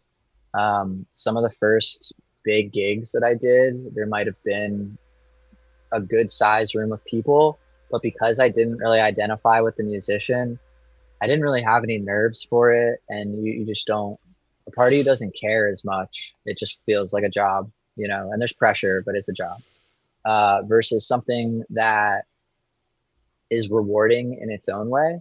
And you just really care in a different, really significant way. Um, So, on top of the fact that it was for such a cool weekend and there were so many people out there, so many of my friends, um, I feel like it all really came together and I was able to put on a show that I was really, really proud of. Which you don't always feel the best after them. It's not always like a progressive next set is the best one. Hmm. Um, and yeah, I think I was waiting for a technical issue as well, something big like that. I drove out there to Colorado before, so I was just waiting for something to get in the way of this thing that I was looking forward to. Yeah. Um, but it all went very smooth, and I'm really grateful to get to play with somebody whose music I resonate with that much. I think that over the past few years of listening to his music, it's really helped me even dial in my aesthetic more towards where it's at right now with this kind of like dark psychedelia. And to then get to go and perform with an artist that you would cite as part of the inspiration. I just feel like it was a really good pairing, and it seemed like the audience enjoyed it. So it felt really good. Hell yeah. Yeah. I'm so happy to hear that. Um, and yeah, I saw some of the footage from it. It looks super cool. Definitely check out Tyme's Instagram to check some more of that out. Um, so the topic that we didn't get to speak about, which I really want to speak about with you, is Unreal. And I love Unreal. This is all running in Unreal. Oh, Touch Designer and Unreal. I teach Unreal. I use Unreal all the time in my VJ and in virtual production. Um, and I'm just a big believer in its validity for VJing. I'm currently working on a few plugins for Unreal that will help VJs as well.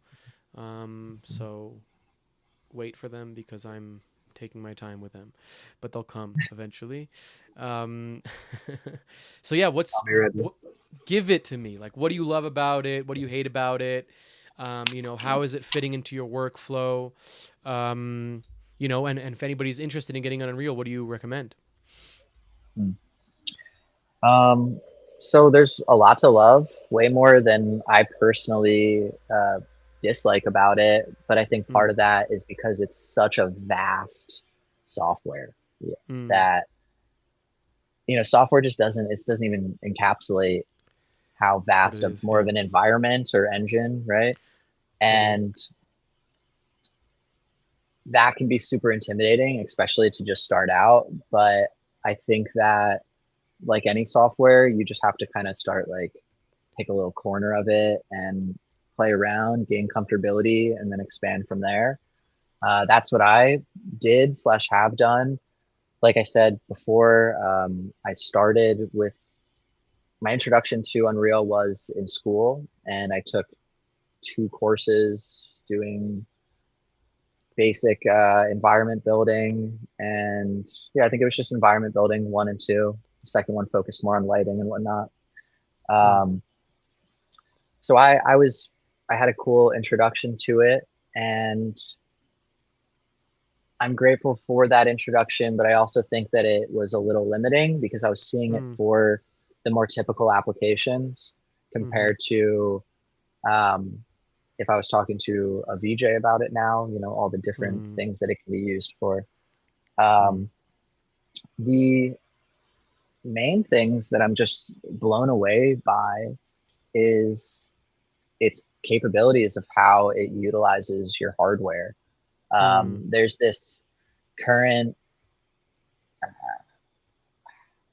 There's this current like notion that you need $5,000+ laptops or computers mm, to like make these graphics and stuff, and it's like people have been doing this for a really long time and without that gear.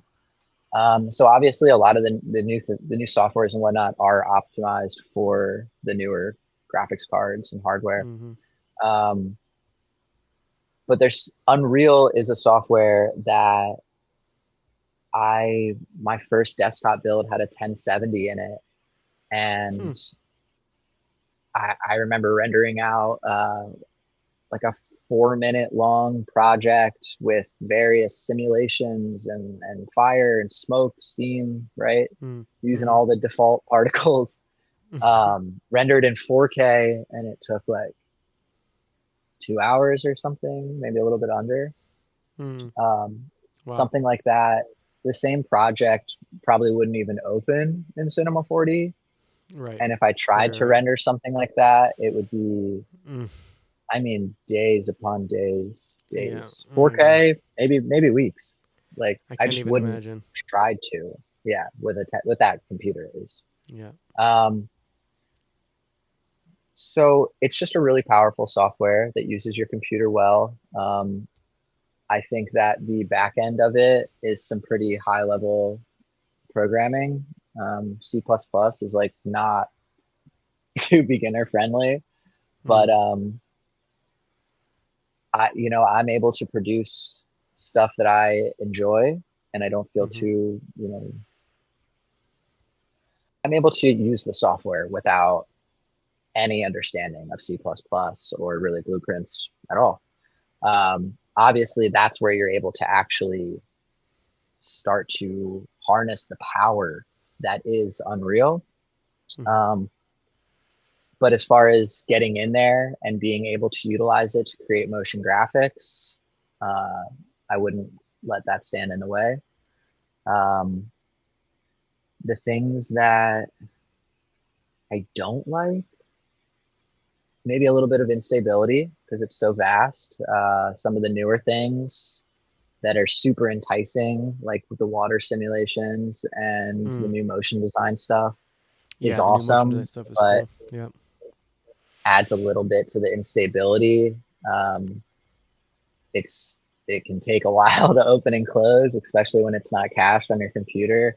So stuff like that can really, really kill your momentum. Yeah. Um, but for the most part, it's just powerful and robust, and it the graphics level that you're getting is amazing. You know, I love It's touch, but I unmatched. just don't. It's unmatched. I don't. Yeah. It's unmatched, and you know, when you spend whatever 5 hours making a graphic in Cinema 4D, you render it, and okay, yeah, the project is open, and you can fuck with it, and you can bring it in and do something else. When you spend 5 hours making something in Unreal, it has the potential now to be a real time scene that you Hmm. can utilize over and over and over again, make it generative, make it procedural, and now you have something that is more than just a project. It's it's plug and play generative procedural scene, um, which for us people who do live performance, we do the same live performance over and over again and try to make it fresh every time. Yes, you can make more and more content for sure. That's what most people do, or buy more content. You can, or you can have lots of generative scenes or a few generative scenes that you are altering, whether it's the feel, the vibe, the color, the motion. It could be really anything. It depends how you design your scenes. But that is way more powerful, and that's something that personally, when I got into real time, that's something that made me not look back, because when I wasn't in making lots of visuals in 3D, maybe like a very short period of my career. I mean, I made lots and lots of content in 3D, but not for visuals per se. um, it was just very clear to me that the amount of time I spend making a loop, I could spend making a patch. And that patch is infinitely more powerful and gives me more, it solidifies my sense of aesthetic and like what I'm trying to, make my style, but it allows me to just produce more shows that are more unique and more interesting. Yeah, I definitely agree. It can almost be overwhelming when you have a scene built out like that. Because yes, you're like, all right, I want to get my standard angles. I want to render that out, or I guess real time is entirely different. I'm still rendering out of it a lot, right? I'm using it to create these scenes and then render out. So with that, the amount of choices there of okay, I want to get these three camera angles, but it's like okay, but I could change all the lighting in this. I could change all the materials. I Yeah, could, and and see it's it. just, and see it in real Yeah, time and yeah, render it really fast. So, also when it comes to like client work and stuff like mm, that, changes. yeah, the ability to make those changes and show them like a final product version of it is, Yeah. it's just unbeatable. And by the way, I've had this conversation a lot of times with with specifically, just today I was thinking about him. We just announced the live stream with Matt with Zip, Zip Visual, shout out.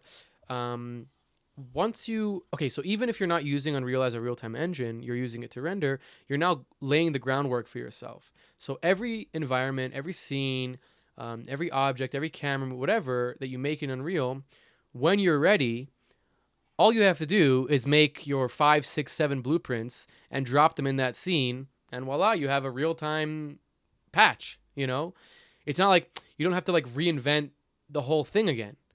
Obviously, there's layers to what that real time scene is gonna be, but in a real time graphics engine like Unreal, really like having a generative camera, having some generative lights, making some triggers that do things and make the scene more interesting or change the scene, is kind of all you need.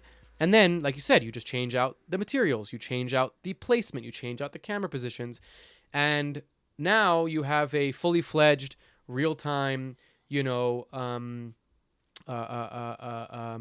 whatever patches, and you already did 75% of the work, if not 85% of the work, by just staging and getting all your assets in there. You know what I mean? Mm. There's like Yeah. there's a level and a learning curve of like, how do I want to use this as my real time engine? Just like you have with Touch Designer, right? It's like, you can make everything, every parameter exposable, and make every single thing with a comp, or you could just make like very specific things exposable. So there's like a learning curve of like, how are you going to use it? But because it's a 3D engine, then the most important aspect of building a patch is literally the staging and asset loading and building a scene.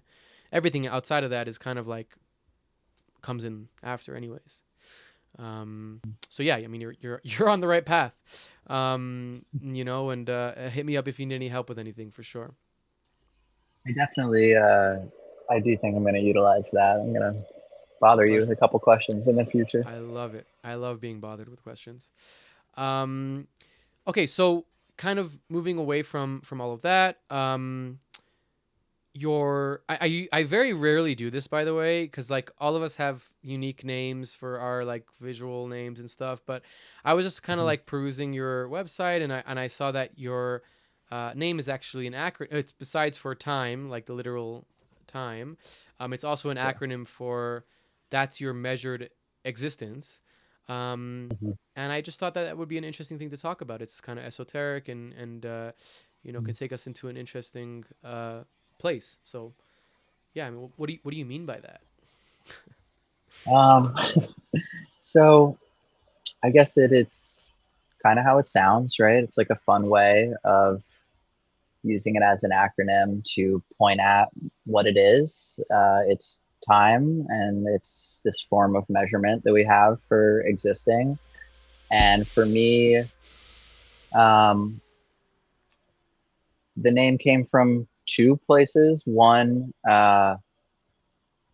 when I was first in that like gap year period, I mentioned I was really, really into clothes. And in my spinning of, you know, becoming a young adult and trying to figure out what you want to do with your life, one aspiration was a clothing designer.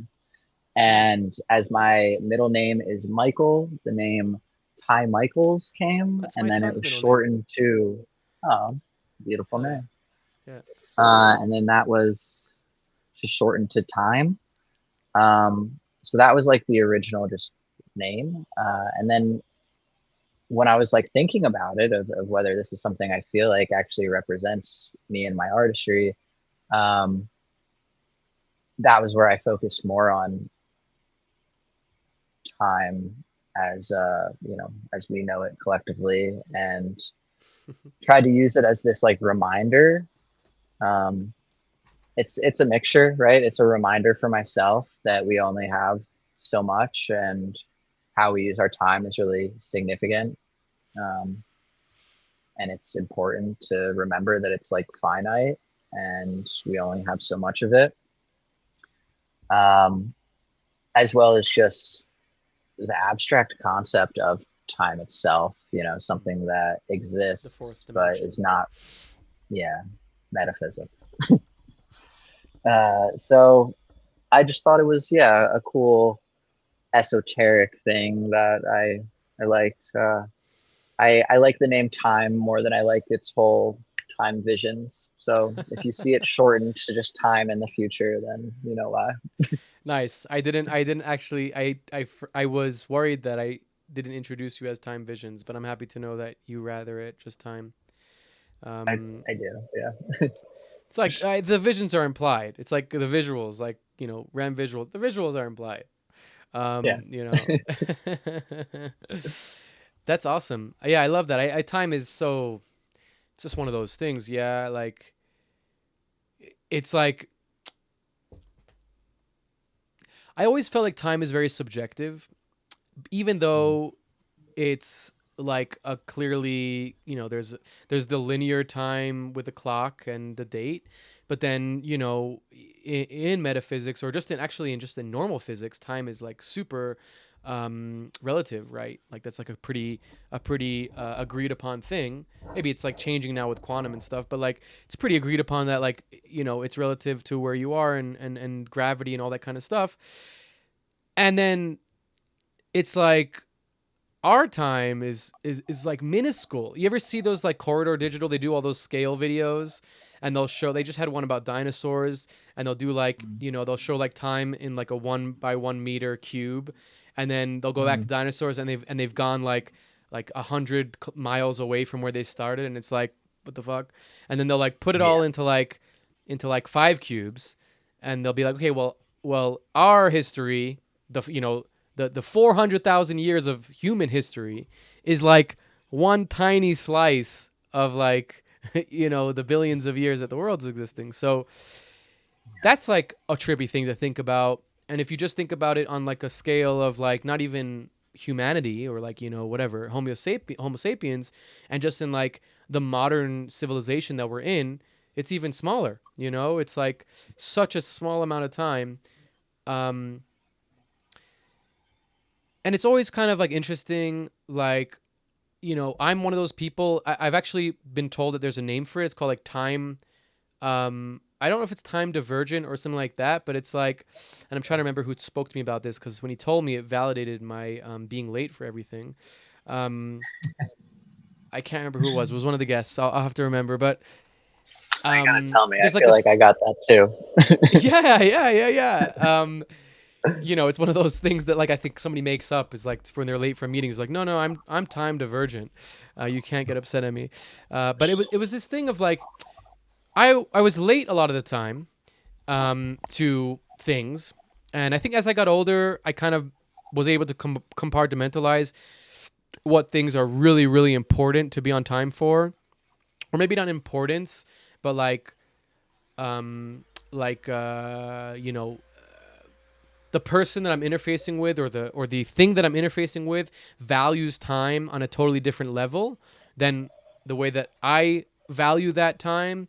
So I kind of like try to incorporate that, whether it was like business, or it was always with my mom, was always like, she always got so upset when I was late for things. It took it so personally, like I don't value her time.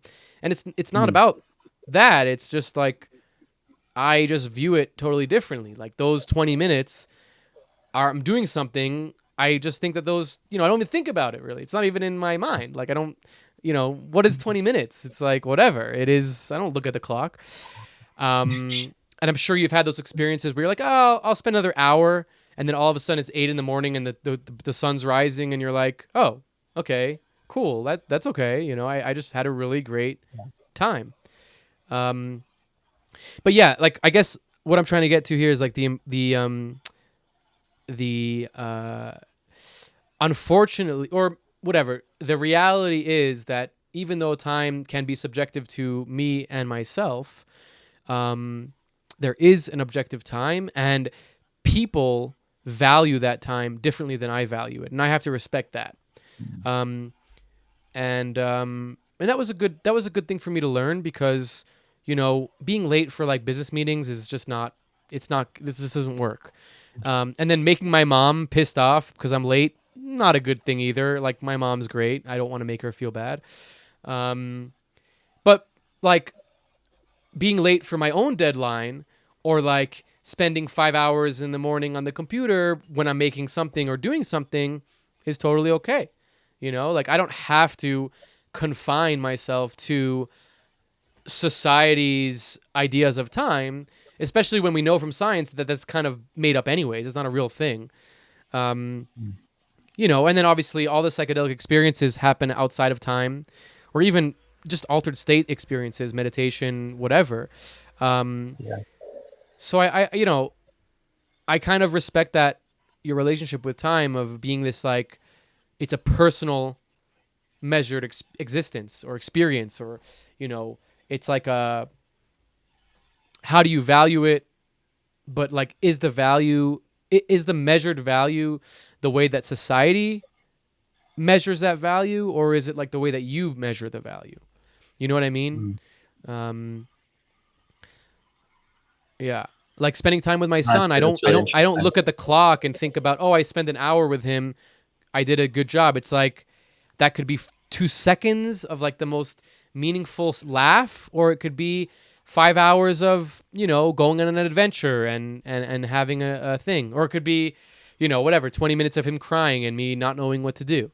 It's like those things don't like the measurement doesn't really matter. It's like the actual value of it, if that makes any sense. Definitely. No, you're definitely right. There is such a subjective relativity towards how we're all experiencing time, and yeah, I guess the name is just supposed to serve as that reminder of it as a whole, but also our individual relation with it, and that's obviously ever fluctuating, but always present. And I definitely too identify with like everything you were saying. I used to chase the bus every day for school and was just late to everything. And really, it was me understanding the way that the differing meanings that time has to people, and how some people truly view it as this level of like disrespect and things like that, instead of just kind of more common happenstance. Like, I don't know. Time moves quick, and time management is different for everybody. Similar to what you were saying about having 20 minutes, it's like I got 5 minutes. Like, I'm gonna use it. It's really, really hard for me to keep trying to chronologically plan ahead like that. So time's a weird thing. So really, I was just talking to somebody about, when you're experiencing joy, right? Time goes faster, and if something's displeasant, it feels longer. Just a weird, ironic thing that the more joy you have in your life, the faster your life is going to feel like it went by. And just paired with that, the relative significance of time, the two people experiencing the same measurement or duration of time in two completely different ways. And yes, it is the same like amount of time, but it's arguably different. So yeah, kind of just the philosophical concept. Yeah, it's both philosophical and also measurable, and like, it's physical, right? I mean, you can literally walk, you can literally like move through time. That's like the fourth dimension. You literally what we're doing right now is literally that, right? Just living or existing or doing is physically going through the fourth dimension. I would even argue that like reminiscing, or like, sometimes altered states of reality can bring back different aspects of the past. Dreaming, extreme moments of bliss, or like, when you feel that those feelings, those tickly feelings in your body, like those are also linear time experiences, but they're almost like not. That's like super oversimplification, but like, have you ever experienced reparenting, like in therapy before? Like it's like a form of therapy. There's a lot of different names for it. I think Jung coined it originally, but like the more Western, or like, the more well-being kind of modern thing is like reparenting, and the concept is you kind of go back to a moment of trauma, or it doesn't have to be trauma, it could also not be, but you go back to a moment in your childhood or in your in your past, and you in a meditation, in some sort of like, induced kind of situation, and you alter it or fix it or comfort it or focus on it or learn from it, etc., etc., etc. And by doing so, because that experience only exists in your mind, right? Like the moment has happened already. I mean, time is, the actual time of the event is irrelevant to the event imprinting itself on your psyche. then by doing so, you're actually time traveling in a way to that moment and actually fixing it or changing it or whatever it is that you're doing to it. And it's worked for me in the past for some things, and I know other people that it has as well. And it's a very trippy feeling because it does feel like time travel in some sense, even though you're aware of, you're not in like a deep, you're not like hypnotized or like tripping or anything. It's much more emotional, if anything. But it does feel of like that feeling of like, oh, I literally, like the act of me being in that moment so present in the past in my mind, I was actually there. Because what is there? What is then? Like, what, then is just, it's all relative. It doesn't actually mean anything. Like the time, the future and the present and the past are all simultaneously happening. They've all happened or are happening, or depends how you look at it. So it's like, I don't know, whenever I think of those type of moments, then it helps me also kind of like be more in the now, right? Like appreciate the present, because the only thing that is, the only argument to time being so fluctuating and relative is like, no, well, actually, the only measurable time is like this exact moment right now. And everything else is, like going back and forward in time is the same, really. It's not really like, there's no real meaning to it. But like this actual moment in time, this physical distinction is like the most important. And that's very grounding, it's very grounding. It's very kind of like contemplative and kind of like puts you in like that space of calm. It can, could also, I guess, be existential, if you want it to be, but um, and yeah, I mean that's also like the whole a lot of Eckhart Tolle's kind of philosophy, and others as well. I think Watts talks about it a lot as well. But that's like the that concept of the classic foo well-being, be here, be now. I think has like a lot of validity to it. Like it actually does mean something. Definitely. No, it's what you said. The present moment that's driving forward is like arguably so much more significant than these other, moments of time that have either yet to come or have already passed. And the point is beyond me. I think it's just that significance, right? That like be here now, because this is the moment. Yeah, it's really interesting. I think that it's a concept that definitely has a lot of fun, abstractive ways to look at it, and I think it's a cool. It's a bit of. I thought about this a while ago. It's kind of like a gift and a curse to have that, to have made that my name, because it's a great reminder, and it also very much haunts me of like how I'm using my time, and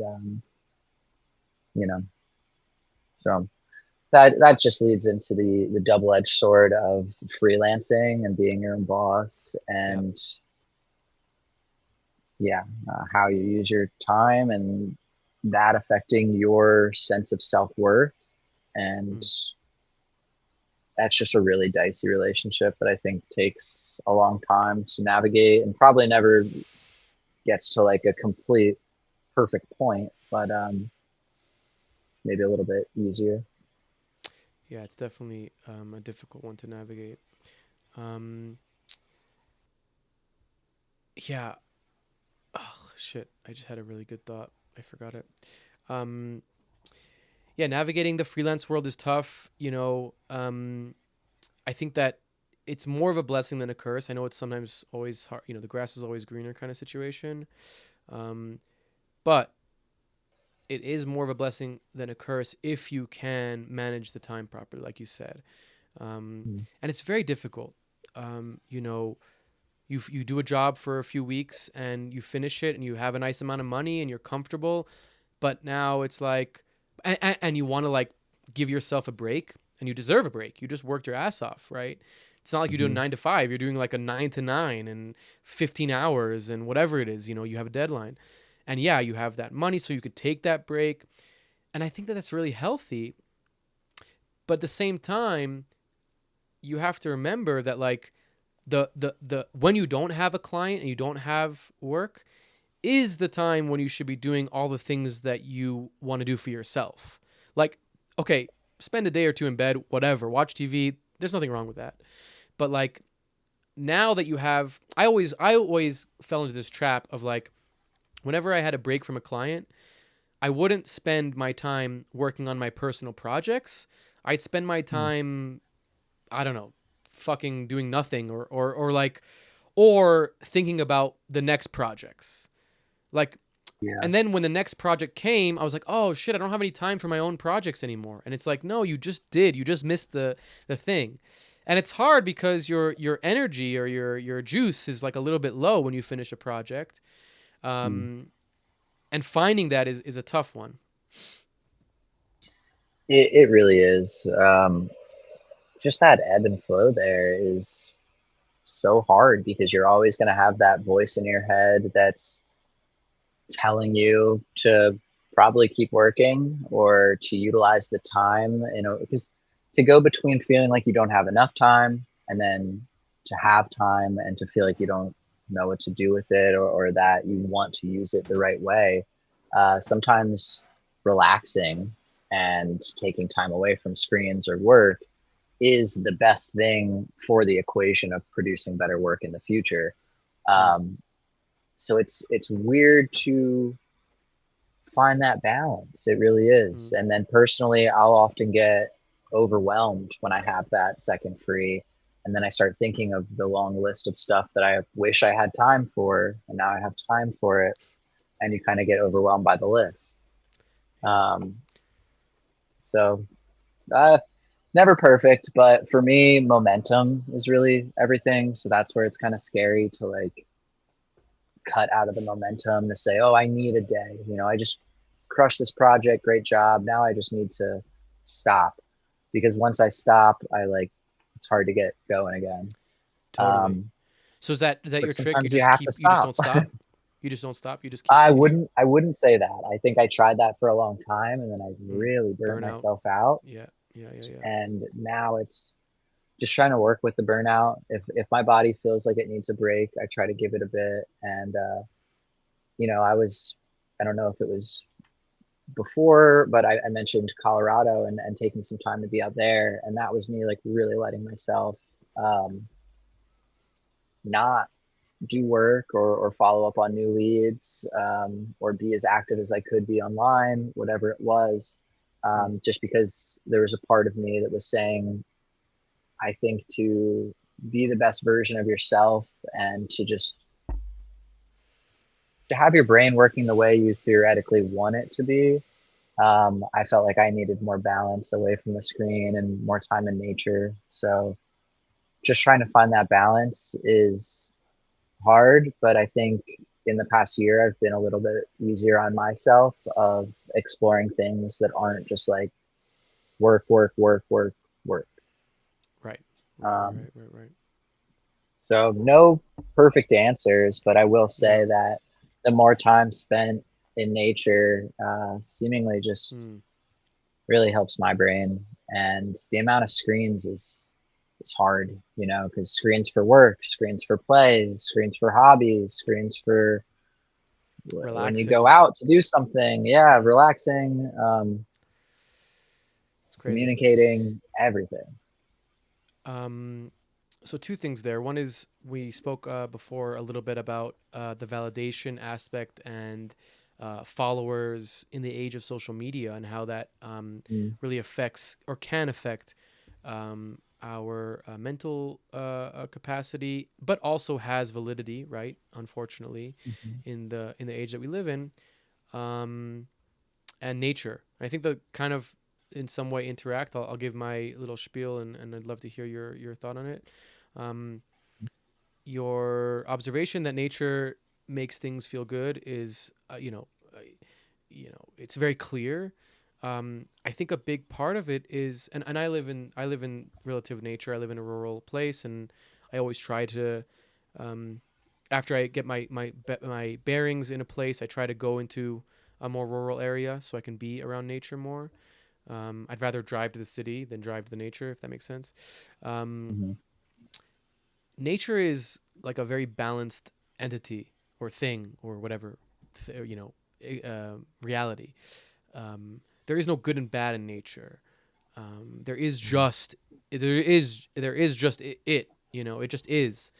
Um, and I think that as humans, a lot of our emotion, especially men, but women as well, a lot of our emotion is reflections of what's around us, a reflection or even a projection of what's around us, depending on what you're doing.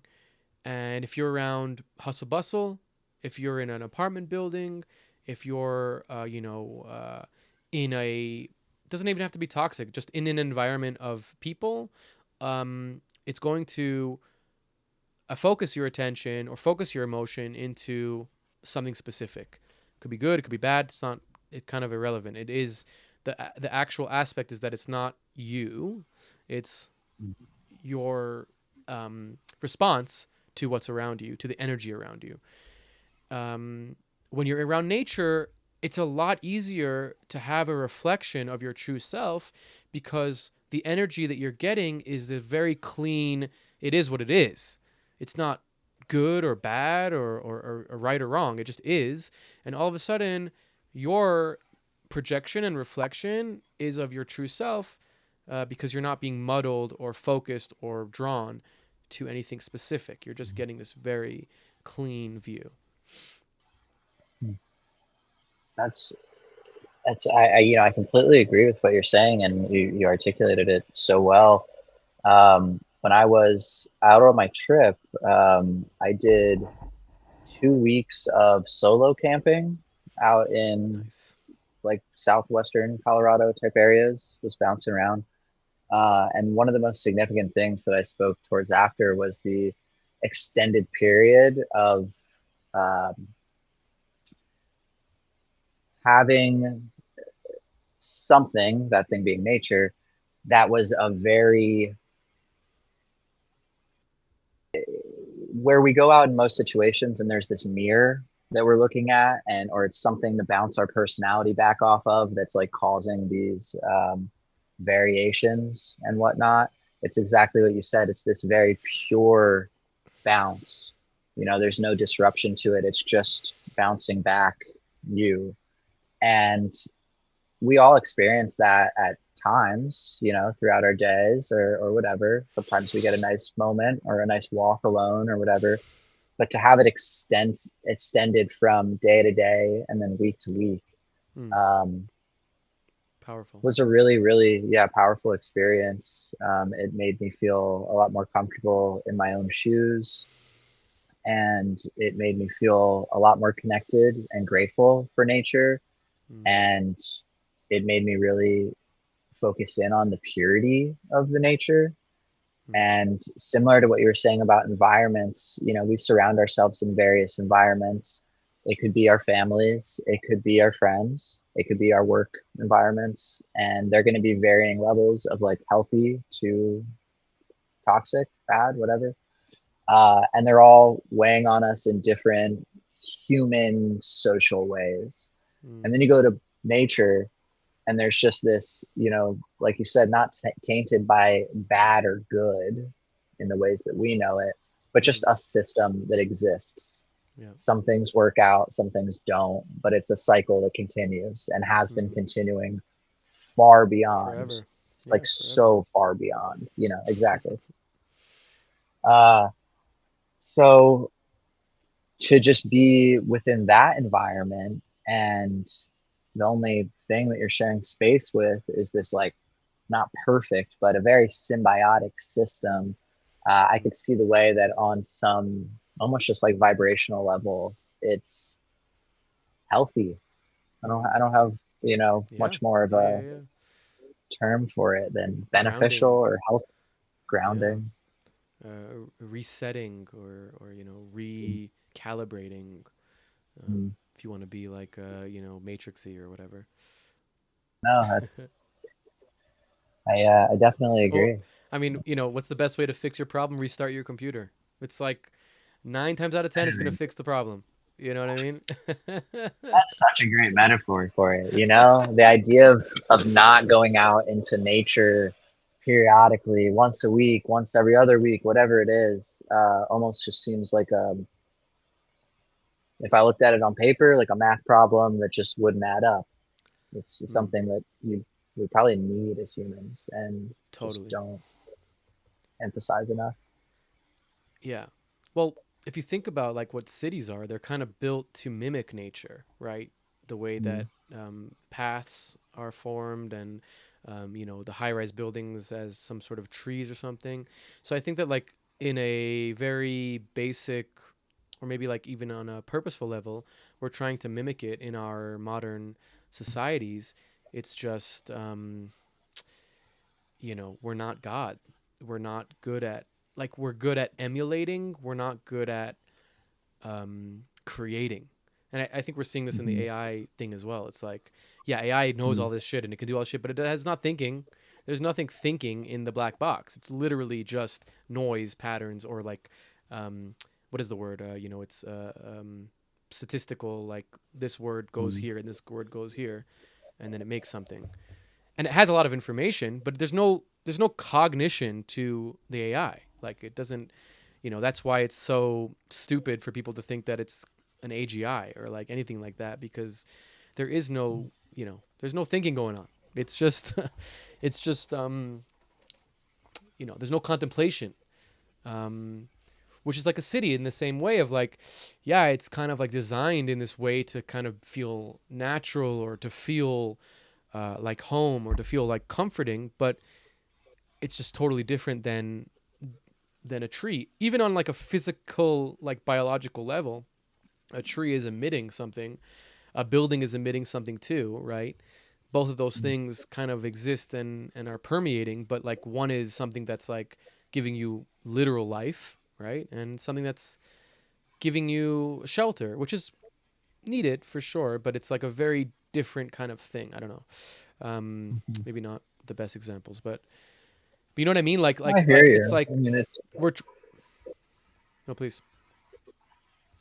um, I was just gonna say I definitely see what you mean in the sense that like I think it's interesting how the concept of cities does mimic nature and it has its practicality in human society, right? Like it makes sense in a lot of ways. And I think that it's the way that society pushed even further into commodifying everything and just the ease of access that we just like crave as a society started Yeah. to change more and more.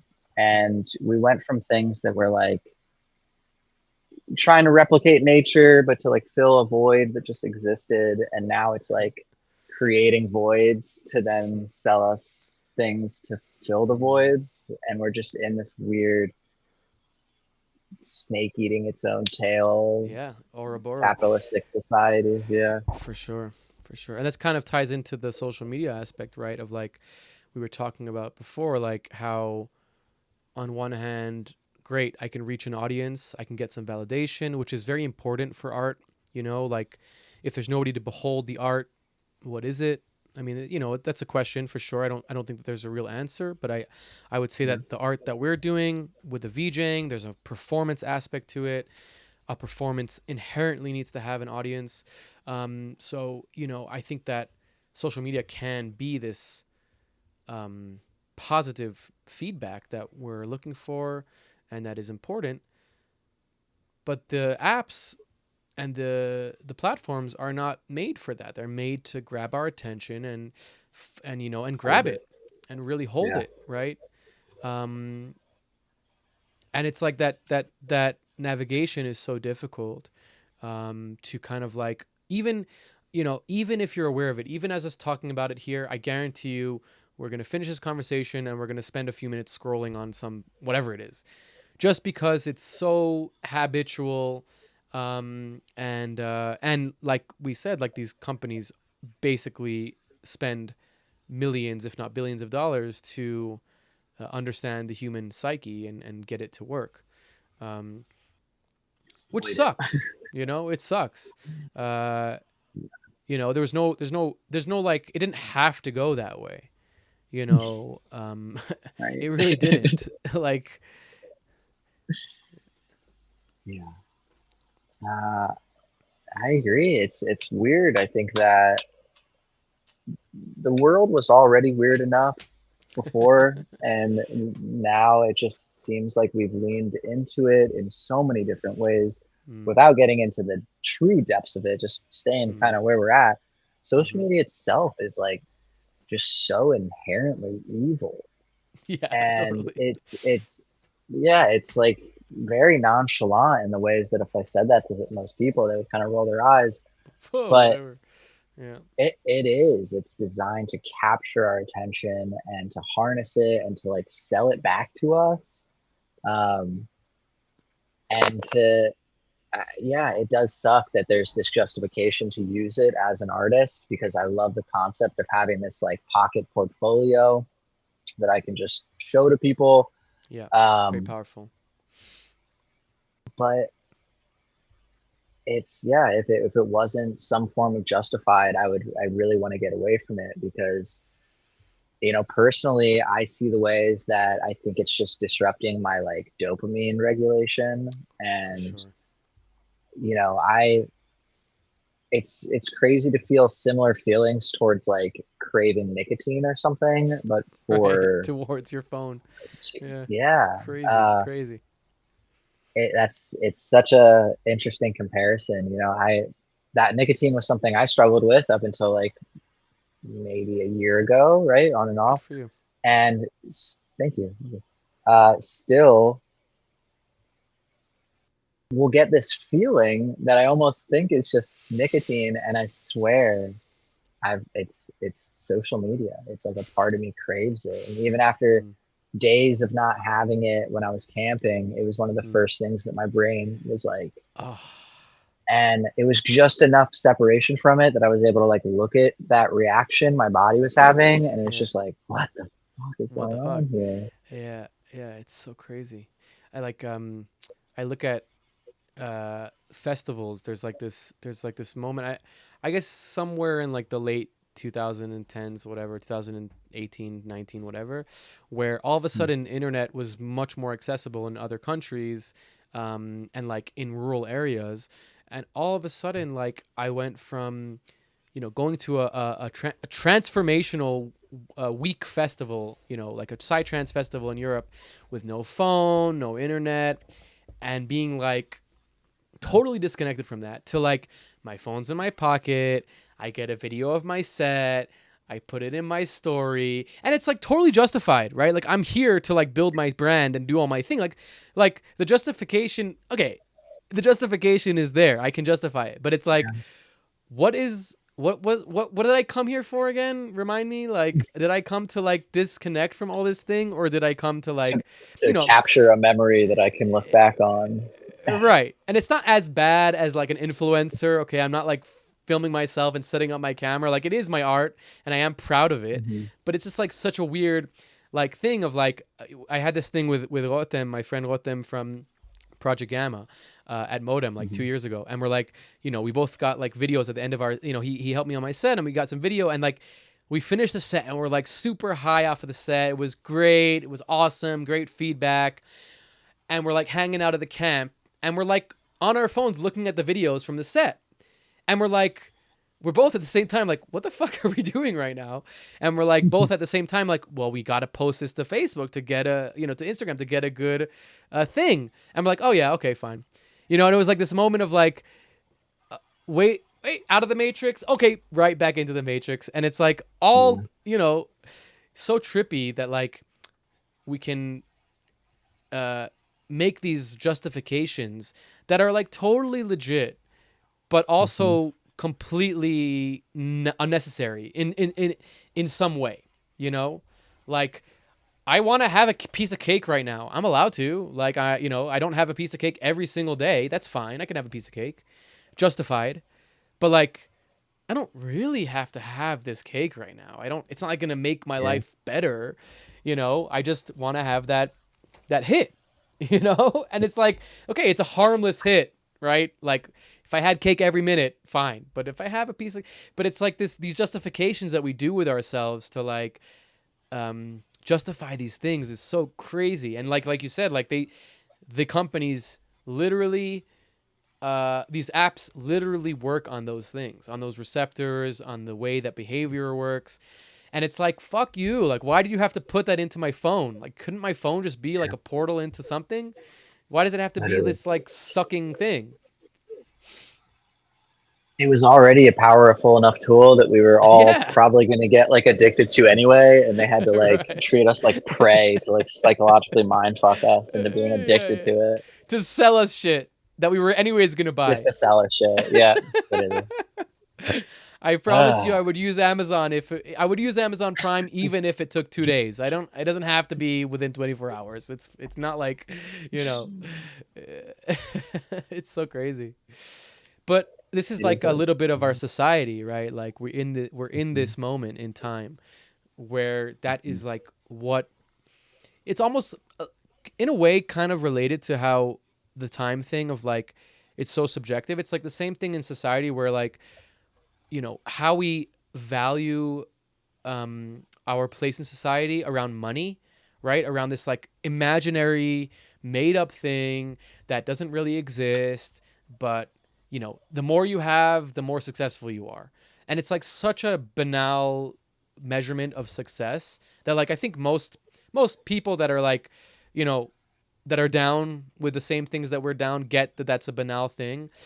Yet it's something that we strive for out of the need to live, but also like because deep down inside that amount of money makes a difference, whether it's because you want to like prove something to your parents or to the people around you on the worst part, or whether it's just because you want to like have financial freedom to like go traveling or like, buy a house. And it's like this thin thing of like justification. Like, yeah, I need money to survive, but also I need money to like validate my position in society.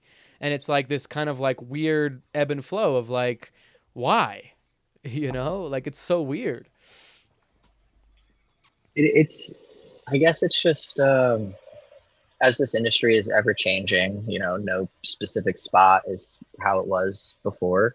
So we're experiencing the newest version of it, and this newest version comes with us having to make the decision at these shows of how much we want to take away from the experience to do something that with good justification is hopefully that it's going to help us pay our bills, or it's going to help us show off the work or generate more of the work in the future, right? I'm enjoying this so much.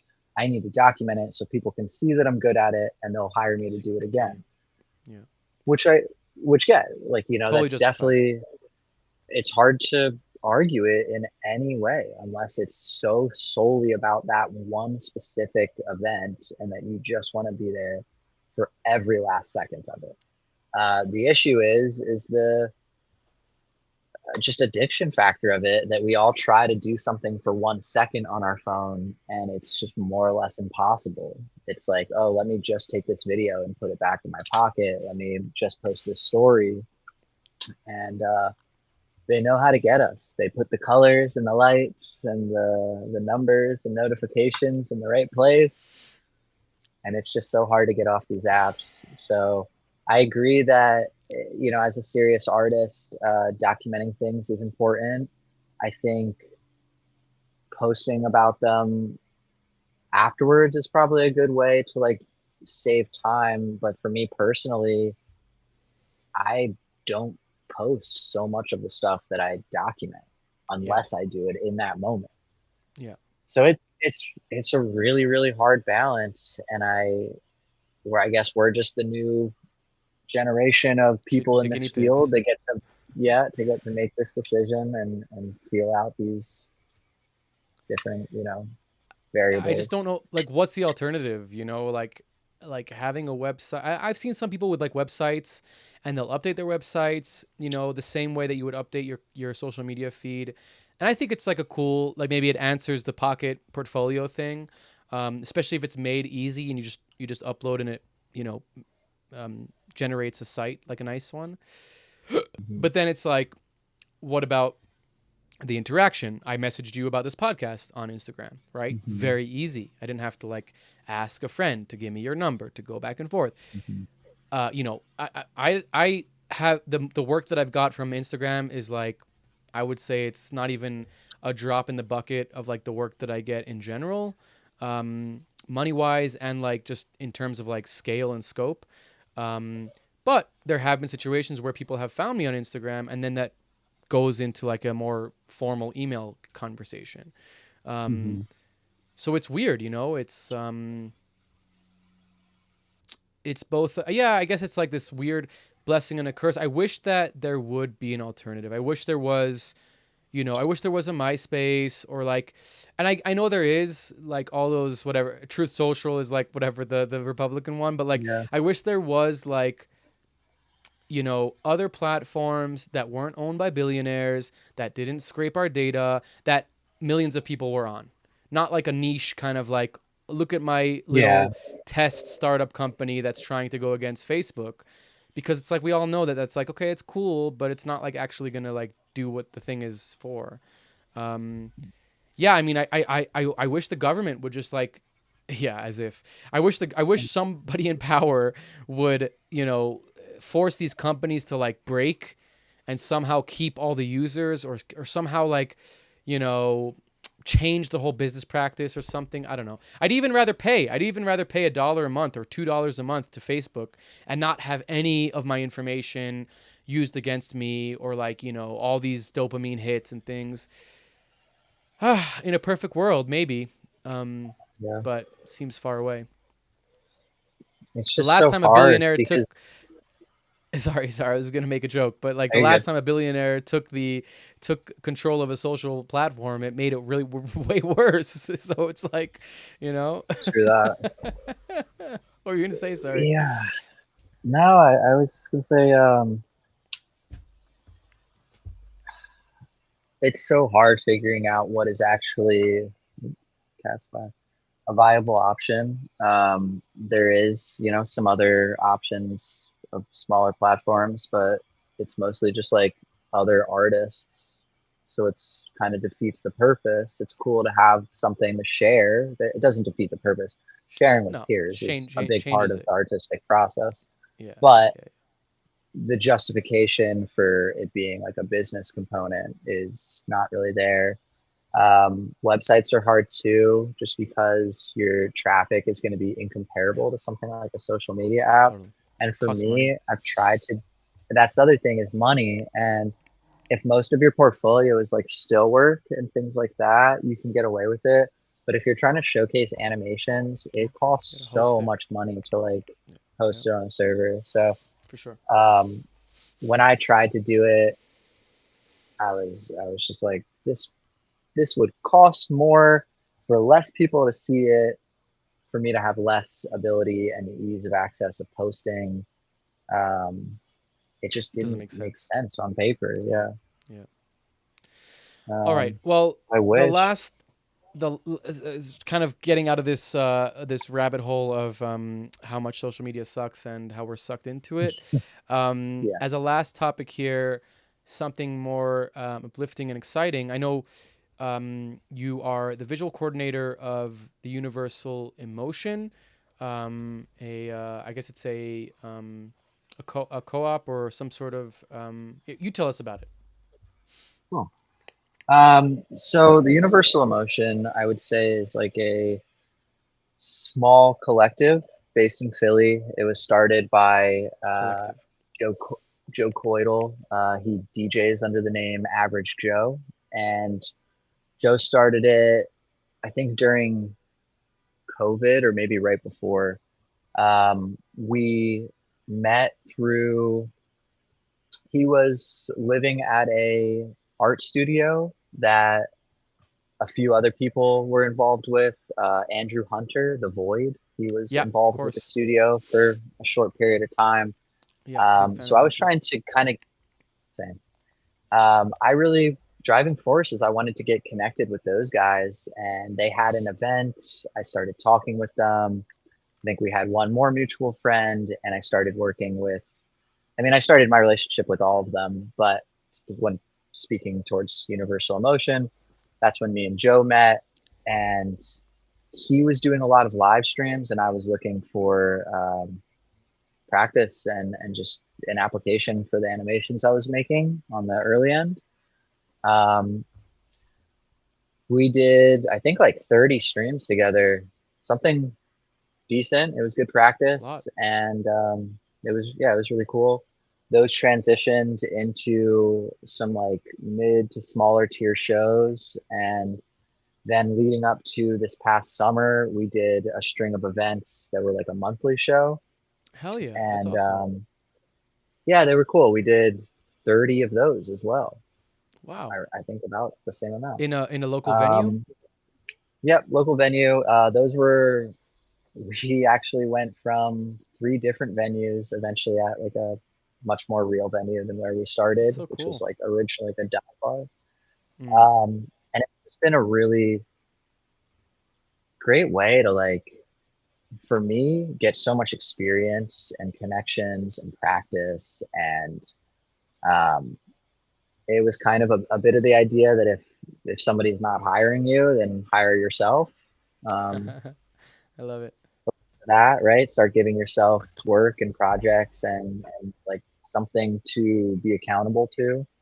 Mm, Um, and yeah, things at the moment have slowed down with it a little bit, but we definitely have some aspirations towards going back to maybe some larger shows or just changing up the format of the monthly, because monthlies are hard, you know. yeah.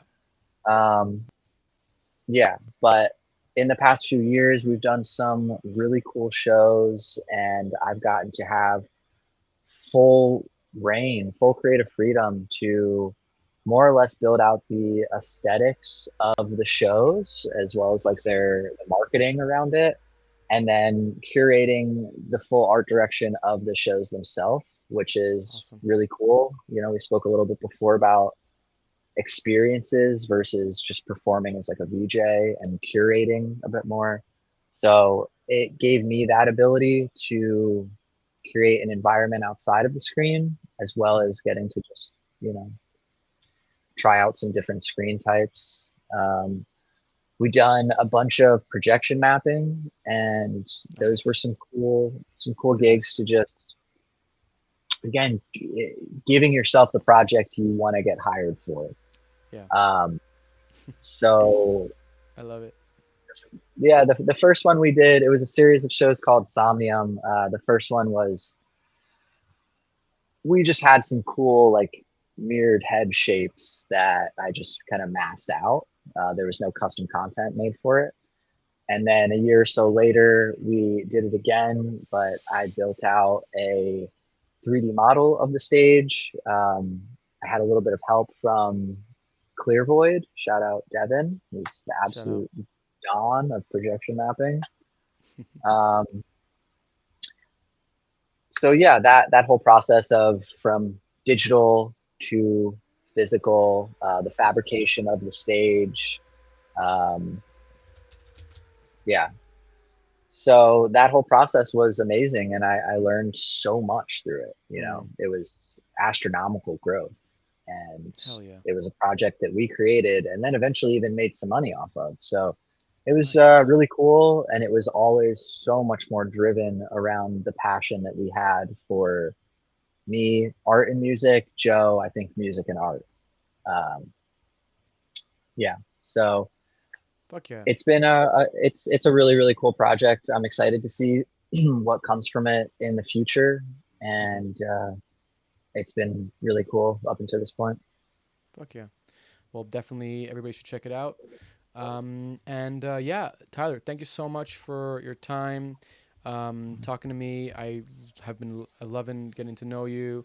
and seeing your work was super nice. So yeah, I just really enjoyed it, and I hope we have a chance to meet in person. Is there anything you want to share with us before we go? Not too much. I think we covered a lot of the bases. It's been great getting to talk with you. I love the questions you've been asking, and it's always cool to have the chance to show off not just the work, but a little bit more of the technical side. Yeah, it's been really nice talking with you. Hell yeah, dude. Well, thank you again. Of course, I'm probably be DMing you in the near future, asking you some unreal questions. Anytime. Wow, what an episode. Thank you so much for watching. Thank you to Manda Smash for the intro and outro music. Thank you to Sophie Holder for the amazing internship helping us with all the episodes. And thank you to the guests for coming on and spending time with us. See you next week.